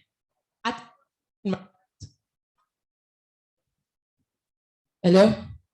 In primary 5, that's even less than 10. I was already working in my dad's construction workplace, mixing sand and cement, carrying block 2 inches, 6 inches, 9 inches block, stocking it up, working for my father. We have people in Nigeria working, but I like what BC said. We're working still for the family, not because we want to make extra money for chocolate or for sweets or for whatever. But that actually gave me the mindset because my dad ended up teaching me how to do art, and I got into graphics. I started my business at 17, but the Nigerian factor destroyed that concept. I can't go into starting a business at 17 as a lady. People look down on me like, so you want to do banner? And how much is it? And the next thing, they will price you down. There are a lot of issues. I've started over 2 to 3 4 different businesses, that is either NEPA or bad roads or different things like that. I've always believed in Nigeria. I told my uncle at 17 that I was never going to leave this country. I refused to do my passport until this year. Now, have you changed your mind? I have, and I'll tell you why I changed my mind. I told my husband today, the first day I thought about leaving this country was when I was in the hospital with my 6th son that died. Yesterday, 30th of September, made it 5 years I lost my son in a system that could not detect a simple congenital birth deficiency early enough to be cured. And in a system that they turned off generator when a child is in life support. And you say we should still believe in that country. It's tough. It's hard. See, if I have my opportunity to leave the country right now, I will. I speak and say I'm a counseling psychologist. I started 100 level in a department called counseling psychology. In final year, they changed the department to guidance counseling. I graduated with a degree in guidance counseling, restricting me. There are a lot of things happening. People are not happy. I can't talk about it. I understand it's not just financial, but if I had money, I would have been able to fight that fact. How can I be doing CPY in 100 level, 200 level, 300 level, and in final year giving me GAC? Does it make sense? It's all right. Please put your hands together for her.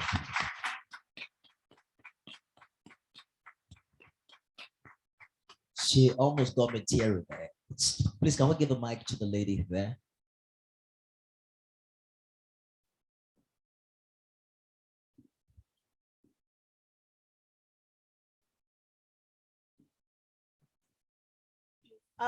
Thank you. I was almost standing up and giving her a hug.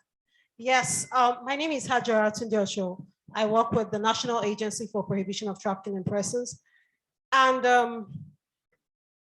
let me address, before I go into that, first off, you find out that ILO, the International Labour Organization, tells you that a child could work from age 12. Let's start with the basics, okay? A child at age 12, you can go ahead and work, but these are the rules. You are not allowed to use a child in any form of labor that will jeopardize the child's growth, the child's health, the child's safety. So these are the things you need to look at when a child is going to be allowed to work. So 10-year-old, wonderful, really. But remember our system. This is a system. It's the system that's the problem. Do you know that? Everybody makes fun of what we call black tax. That is what is pulling us down. When a child has an idea and a child is trying to build that, all of a sudden, oh, there's no food in the house. After all, you have money in that colo. Can you break the colo?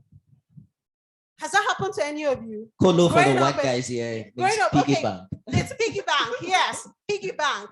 You know, I don't know if it has happened to you, but if you look at the situation, yes, your mom it's moms that always do that thing, but your mom needed that help, right? But this is something you were saving for yourself. You had a project you wanted to use that for. No matter how young you are, that was your project, okay? So it's the system we need to change. We come around, we point out the problem, but the question is, what do we do different? That's the question we need to ask. What is that thing we need to do different? While we were talking, while she was telling her story, I was eavesdropping, I'm sorry, but I was just listening. You come out and you say, I'm a young person, I'm a young woman, I want to do something today. Then someone comes around and say, oh, you need to sleep with me before you get this, or you need to pay this before you do that. Now I want to ask women, can't we come together and stand for ourselves? You said even women do this. Can't we stand for ourselves? All right. Dr. Amma talked about giving a voice. We need to speak out. These systems, you can't start from being trying to be a clinical psychologist and end up being a guidance counselor. We need to speak out against the system. It's the system that is a problem. Many people talk about policies, coming up with policies. I can tell you, today we're celebrating Nigeria. We have the best policies. Go around. There is no policy covering anything that you will not find in Nigeria. The question is, how do you, okay, that's a new thing. That's a new thing we're trying to do. Everybody's working with that. Okay? Today we're talking about gender mainstreaming. That's what the Nigerian society is starting with. Gender mainstreaming. I'm a government officer. I'll tell you how it works. All right? But here's the thing. How do you, as a person, ensure that these policies work? Are you ready to take the time? Are you ready to take the time? Yeah. There are many people who would be stopped on the road by the police and they have their papers, but rather do something else because of time. Are you ready to make the sacrifice? Are we ready to ask, what is that problem, and speak out against it? Thank you. Thank you very much for your contribution. I have someone here. Thank you, sir. Good afternoon, all. First and foremost, let me commend the young lady over there. Yeah, for what you went through. Independence. I want to take from the word of God that says, we are all fighting. We should fight the good fight of faith. What you have done, and many, it is nothing but the good fight of faith. Because what we are facing, it is not by weapon. It is not by weapon. It is spiritual wickedness, the heart of men, desperately. It's not just wicked. They're so strong. The wickedness in man is so desperate that it can kill, it can destroy, and can steal. As long as there is hope,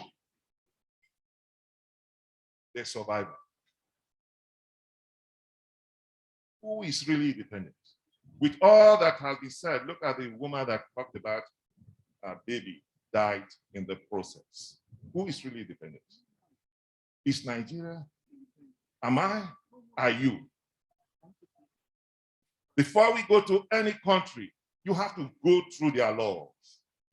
You are not independent. They have to tell you how to sit. You are not independent. If somebody comes to your house, you have to usher the person. Sit here. The person is not independent. How can we come together? God said, can two work together except if they agree? It's all about agreement. It's not for one to say, oh, I have the money. There are people with money. Go to the hospital, you will see them there. They are praying and wishing the money should disappear, then they have their health. You have the best educators, professors. Where are they today? You have the best business tycoon. Where are they today? The thing is that, how do we come together as one? Can we agree? It's not about somebody say, I am better than you, or you are better than me. Nobody is better than the other. No country is better than the other. They say, as you make your bed, you lie on it. As a country makes its bed. We talk about the structure, the system. Who is the system, or who are the system? All of us seated here. Only if we agree. A client of mine once told me, I want to pick it from what you said. He has a client in China. He visited them. The child in the house, about 10, 12. He came in, greeted everybody. Still on his uniform. He went to a corner in the back of the house. They have a mini factory. What this young child does is the cover of like you have Everwater. It's entitled every day to produce not less than 500 of that cup. At 10. at 10. There is nobody that has financial independence. We grow, we are all growing through a process. Every day we wake up is a process. The process is continuum. The process never ends. It is the mindset. God says we should renew our mind. How are we renewing our minds? If we renew our mind and we think about good things, our mind will be focused on good things. If we renew our mind and begin to think, oh, this person is better than me, the more we begin to echo it, this person is better than me. What are we drawing? We are drawing arrow against that person. It is time. Let us believe.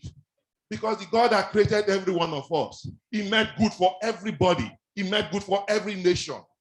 He did not say nation A is better than nation B because it's not the author of confusion. We are confused. We should kill confusion from our minds. We should kill confusion from our minds. Thank you. Thank you so much. Well, I thought you were going to put your hands together for him. More than that. Okay, so the conversation continues. If you have anything to say, I'm going to get back to the audience in a short while. Okay. I'm going to get back to you in a short while. Just give me a minute. But I need you to keep the conversation as concise as possible so that we can leave you in time. I know you have a reaction. Can we take yours now? Thank you very much. Thank you for having me. Daddy have said what I almost jotted here. Let us be realistic. The way the world is constructed, there's nothing we are going to say that will not make reference to God. That's the truth. The way the world is structured, who can be independent? Financially, emotionally, materially, and so on and so forth. Who can be independent? As long as there is desire for want, desire to want, as long as you have desire to want, that simply means we can be independent in one area and other area will not be independent. All right. And the truth is, we can only be independent when we die. That's the truth. Wow. That's a new twist to it. Who's ready to die here now? All right, so we need to wrap up with people online. I see BC asking how much longer we have, and Miss Abby also has a reaction. So what I'm going to do is that for everyone online, I'm going to give you 1 minute each to have your final reaction on this particular conversation, and then let you go. Is Kelly and Mayor still online? No. Okay, so let me start with Miss Abby, and when you're done, I'm going to hear BC, and we can let you guys go. Okay, thank you for noticing my reaction. I wanted to add that in a society where women and children are taught to keep quiet and not to speak up, there will be many incidents of abuse and of dying in silence, lack of support, and things like that. I noticed there was a difference between the way the men spoke and the way the women spoke. I want to add here that you can never feel the pain of a woman if you're not a woman. This is not a gender talk. This is not a gender talk. I'm a woman and I've always wondered how women cope in a society where, or in a situation where financially they're not even able to cope when they have the time of the month. These are basic things we're talking about. We're not talking about something highfalutin that is independent. I mentioned in one of the podcasts that in Scotland, there are free sanitary products given to women. I don't know if if you can concur with that. It is free. You do not have to buy sanitary products as a woman in Scotland. It's unbelievable. When will Nigeria get to this part where we support our women? When will Nigeria get to the part where we support children with so many talents? Children are brought up still to keep quiet and not to talk. Even if they confide in a significant other, the adult often tells the child not to tell anyone because the family has to save face. where do we go? That's why I brought in the conversation about making children independent. If you can't talk at home, then you talk to your teacher at school. And then there should be another adult that you can confide in and you can talk to. I can speak as a child who was pained when I was a younger child, you know, and I didn't realize how much pain I was in as a child until I grew up and started having children. And then I realized this isn't normal. That isn't normal. A child that's not allowed to talk, this isn't normal.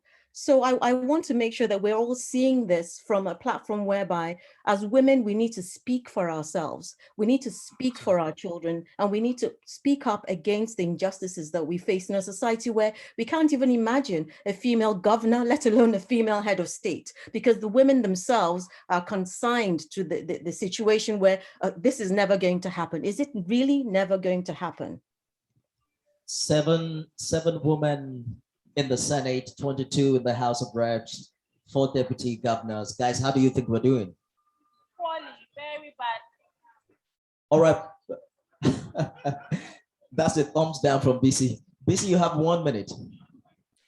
Well, I hope that I will be able to do justice to my 1 minute.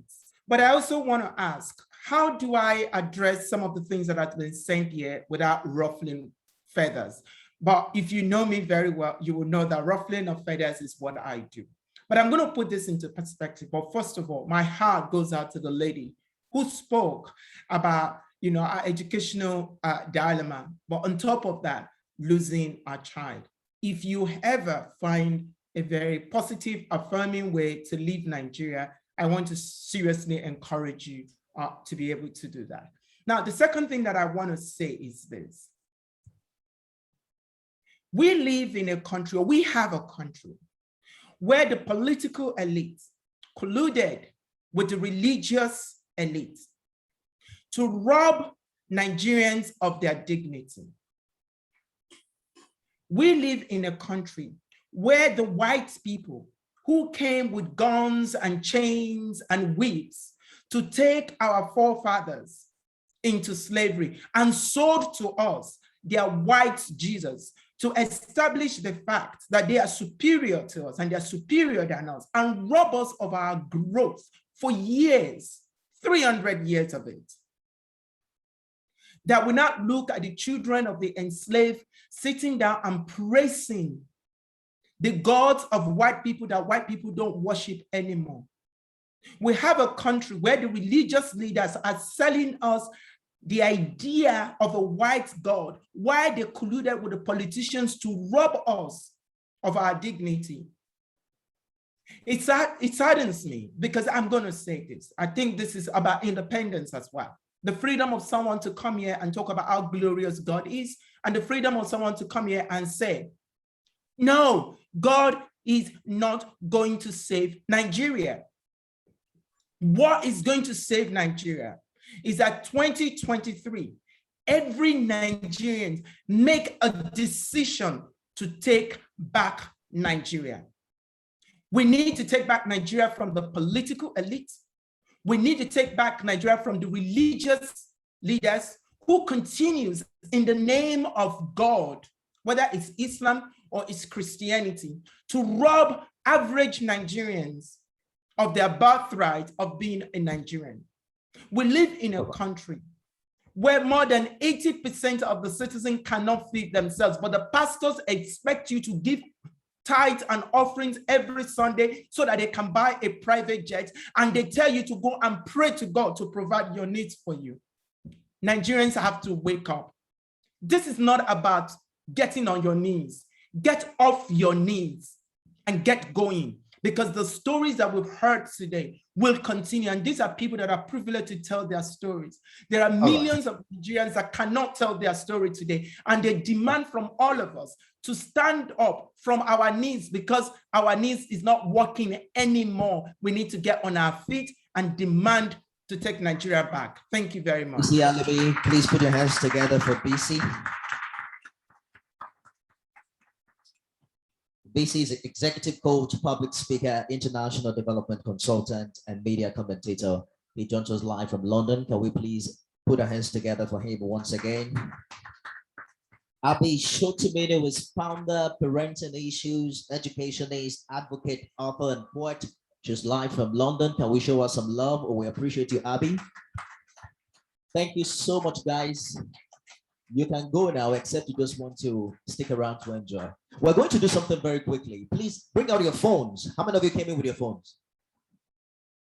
Anyone who doesn't have a phone, I want to give out this one. Who has everyone with a phone? How many of you know that we should continue this conversation? And we can't exhaust it here. So I want you to please go to YouTube and subscribe right now to Lives Abundantly. It's Lives with a space. Is there a space? Doom? Lives with a space abundantly with an apostrophe. That's tongue twisting. All right, that's it. How can we have 11 subscribers and we have almost 50 people here? So please just go there now. Is this a live picture? We're not going to leave until we drive these to like 100. Can we do that now? Babe, have you subscribed? Please help me do this on this one. And then when we're done with this, we're going to, you need to keep refreshing the page so that we can tell if we're growing the numbers. How many of you know that we need to drive up the quality of conversation in this country? It's the only way things can get better. There's a lot of rubbish online. I mean, there's a lot of entertainment. People, I want to believe that it is the strategy of the elite to keep us happy online without discussing the real issues. You scroll Instagram morning to night, you're laughing, you watch comedy, you see this, but then your situation is not changing. We have 19 subscribers. We're doing very well. Thank you, guys. Thank you so much. We can drive it up. There are more than 19 people here. I think we just added 8. So we can do more. Oh, we are now 26. Can we put our hands together? Isn't that amazing? We can still do more. I think we've added, that's 15, right? There are more than 15 people here. If you don't have data, come and meet me. I'll give you hotspots. We have 26. Keep refreshing the page. We have 28. That's amazing. I think you should just put my account number there. These guys are very responsive. We have 29. Can we put our hands together? We can get to 50, can't we? We have 30. That's amazing. Lives Abundantly on YouTube. Please subscribe now.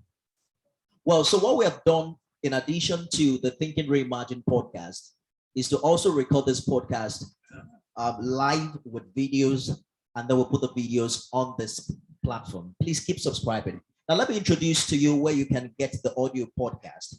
You can get it on Apple Podcasts, on Google Podcasts, on Anchor, on Spotify. So all you need to do is check which of the podcast platforms you have on your phone and subscribe now to Thinking Reimagined on all of the podcast platforms.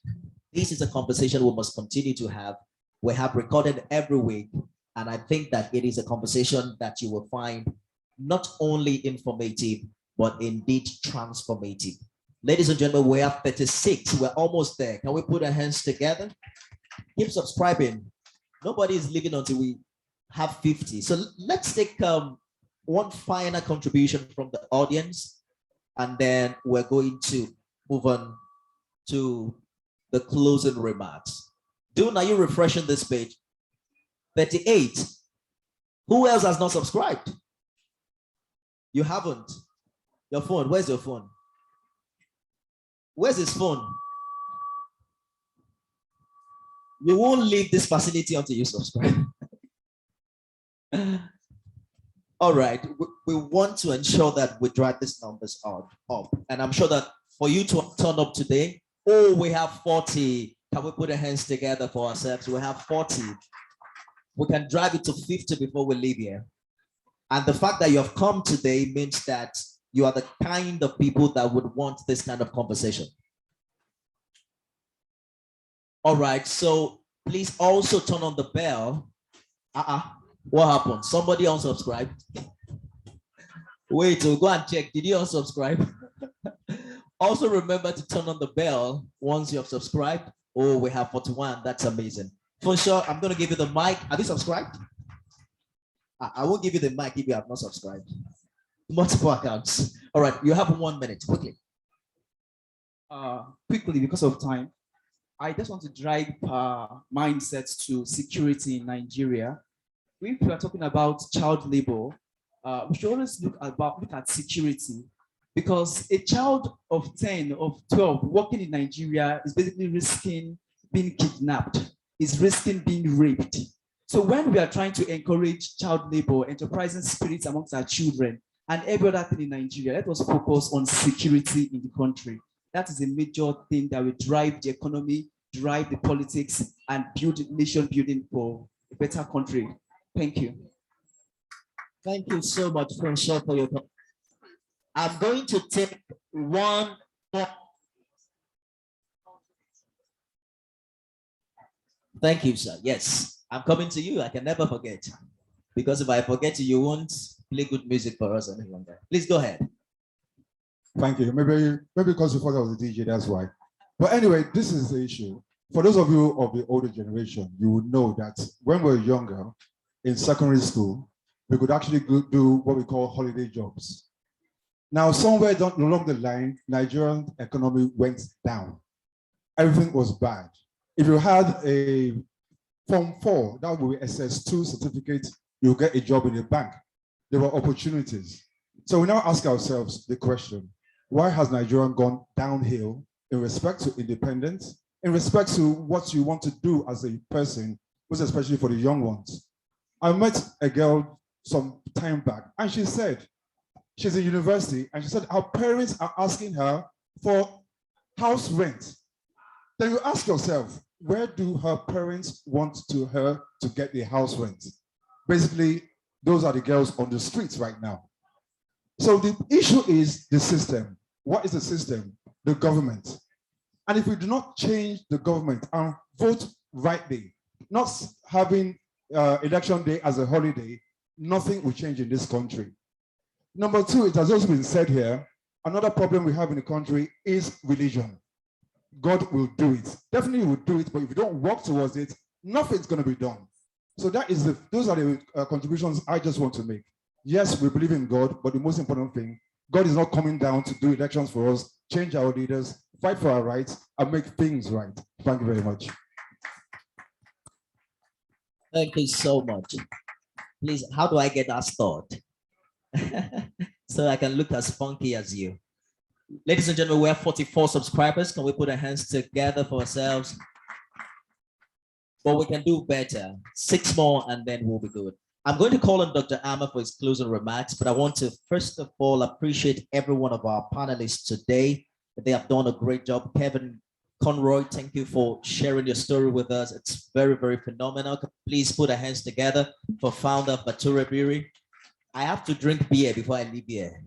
I want to taste everything you have. All right. Someone is saying you will have to pay for it.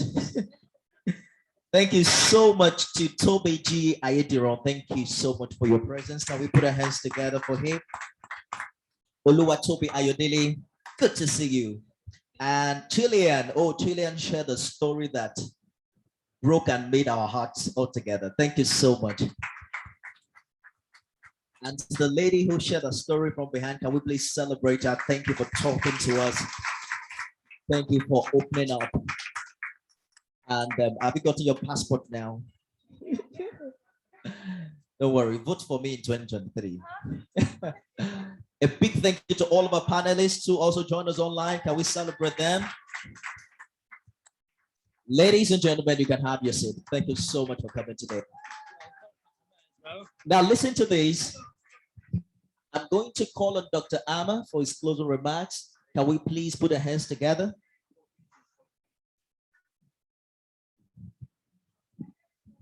So we're going to have a photo shoot. I'm going to join this one because I noticed that all the pictures that you guys take, I don't see myself in it. I'm going to call on Prince Benga Oguntayo. Chairman, Board of Trustees, Live Abundantly. Who is going to? Oh my God, Dr. Ama, Chairperson. Oh my God. Oh my. Dr. Ama, all right, Chairperson, Board of Trustees, Live Abundantly. Hold on. Let me stay with the white man. You might give me ticket. This is my brother. Abi, no wahala. Aha, I love that. I love my country, I know. Beautiful. So, Prince Ogutaya, let's have the closing remark. Chairperson of Trustees, Live Abundantly. Please put your hands together for him.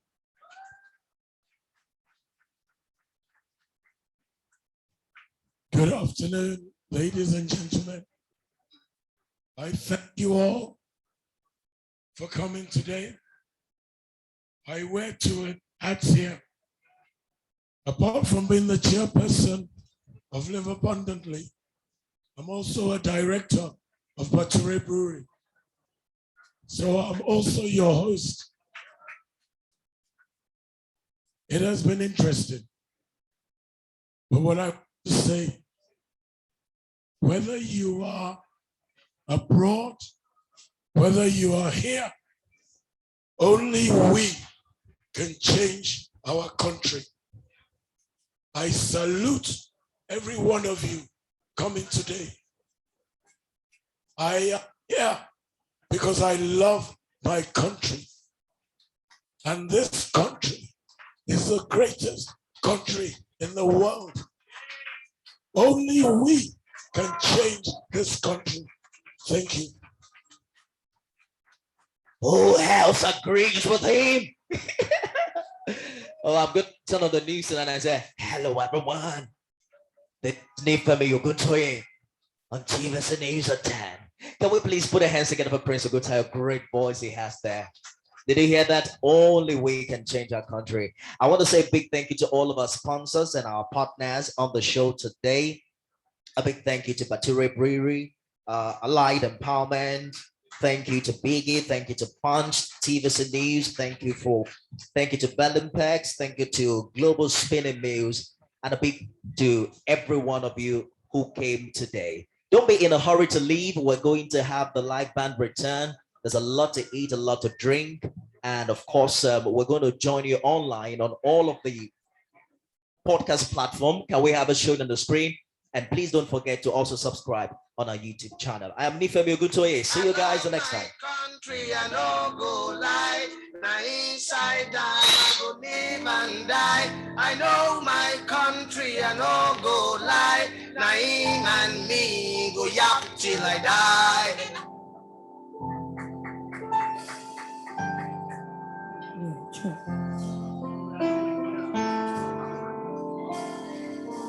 Yeah.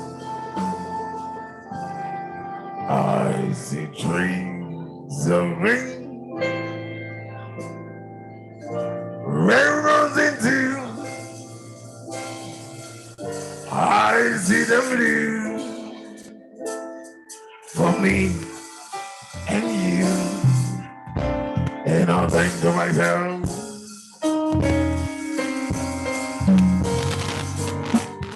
what a wonderful world.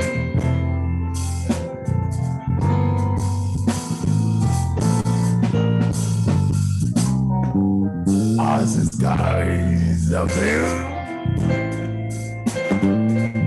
the clouds are white, different blessed day, and the dark say goodnight, and I'm heading to myself. What a wonderful world.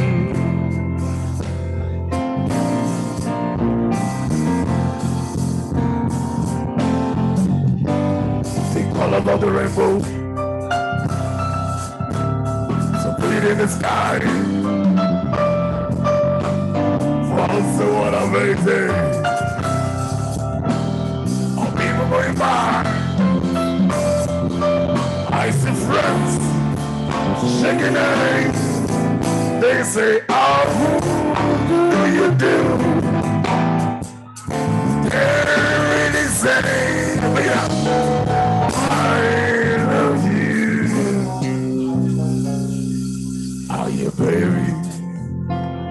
the grind.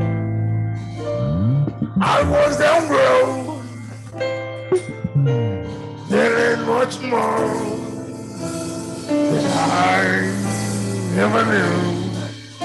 And I think to myself,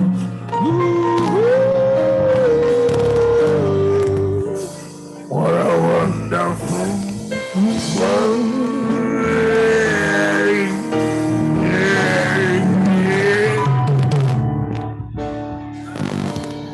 And I think to myself,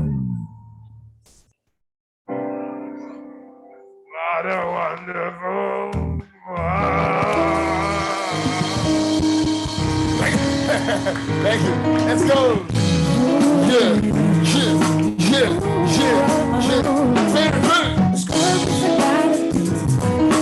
Also known as a buster, always talking about sit on his forget. I don't want your number, no. I don't want to give you my info. I don't want to meet you nowhere, no. Don't want none of your time, no. I don't want no stuff. I can't take no love from me. Talking about this and that side. Try to hurt me. I don't want no stuff. The stuff is so bad, it don't love from me. Talking out of rest to the side, of the rest to the side.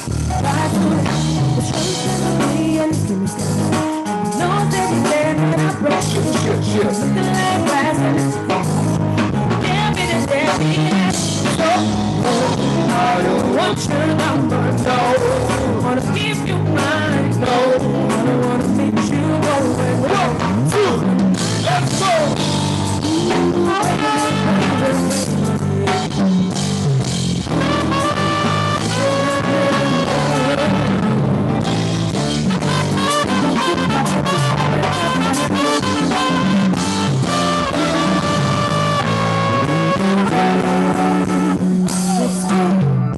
Last night I saw you standing, started pretending. I know me too.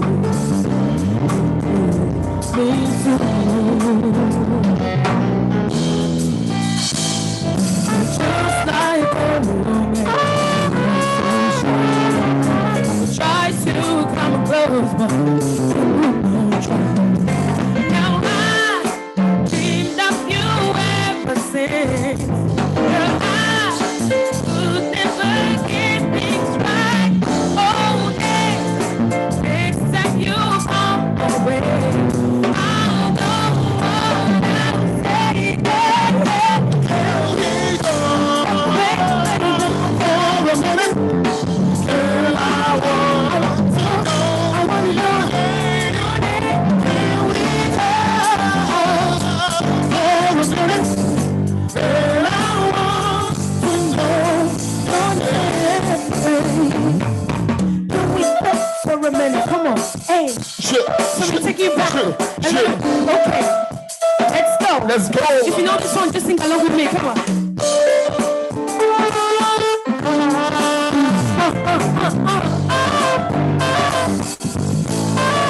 Back to life, back to the beginning now. Oh yeah. Tell me how you decide what you want from me. Tell me, baby, maybe I can be there for you. Oh, oh, I really want it. Oh, I really need it. Oh, I really want it. Oh, I really need it. Oh, wherever you want it, wherever you need it, oh, wherever you want it, wherever you need it.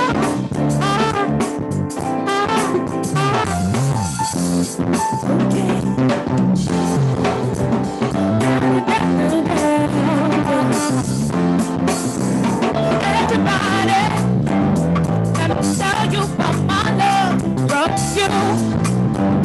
Buying it just from the to the sweet. With a locked and guarantee. Won't you try it? Oh, I'm sure that you see. With our love, there's no reason to leave. without you. Oh, what would I do for the love I give? All my love and all my love for you up to see.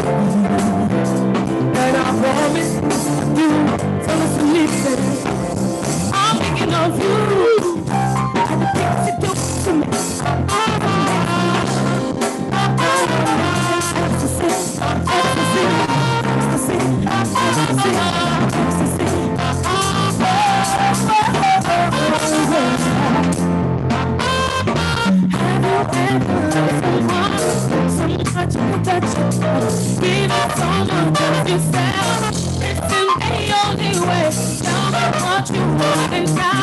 And I will give it to you.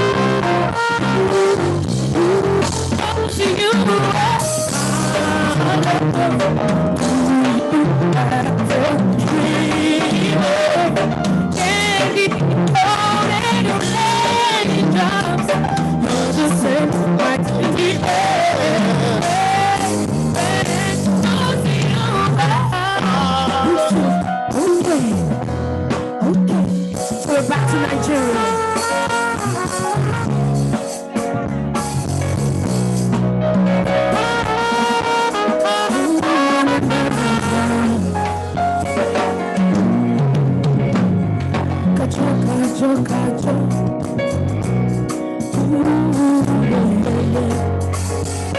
Okay, let's go.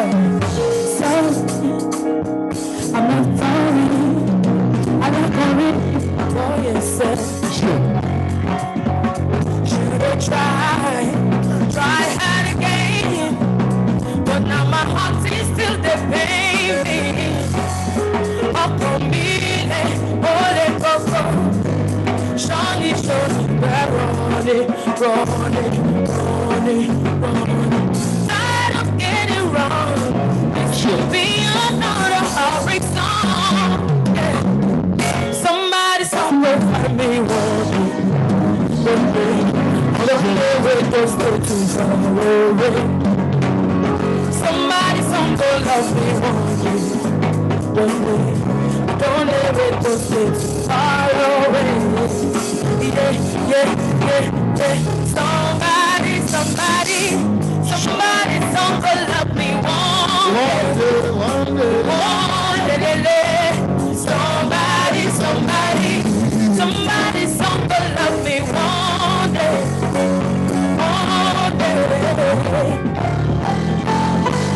Okay.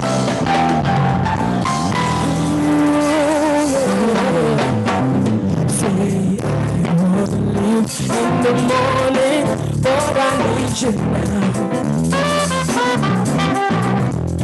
I'll find you again before you leave. I know what you like.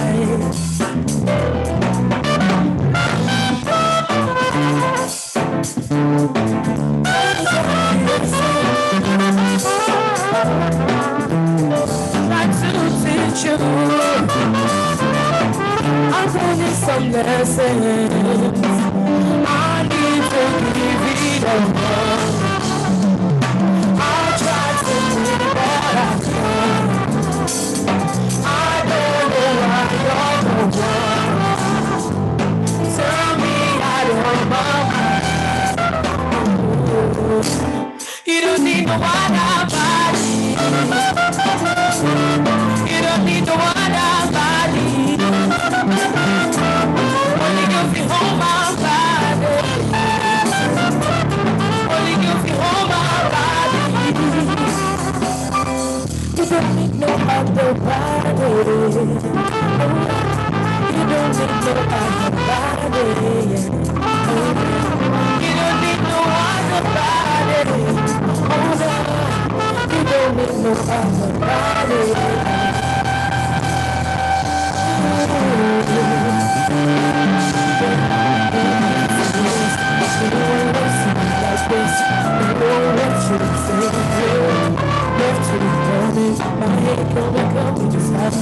I just want you right inside my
Sometimes that is my fault. My friend, I think that's what it says here. It's what it says before. You have to know that. Okay. No. Come on.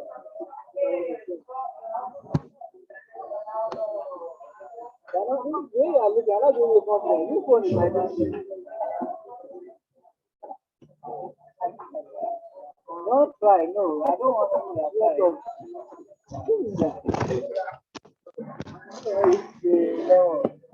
I want to sit down for it.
Terms and conditions apply.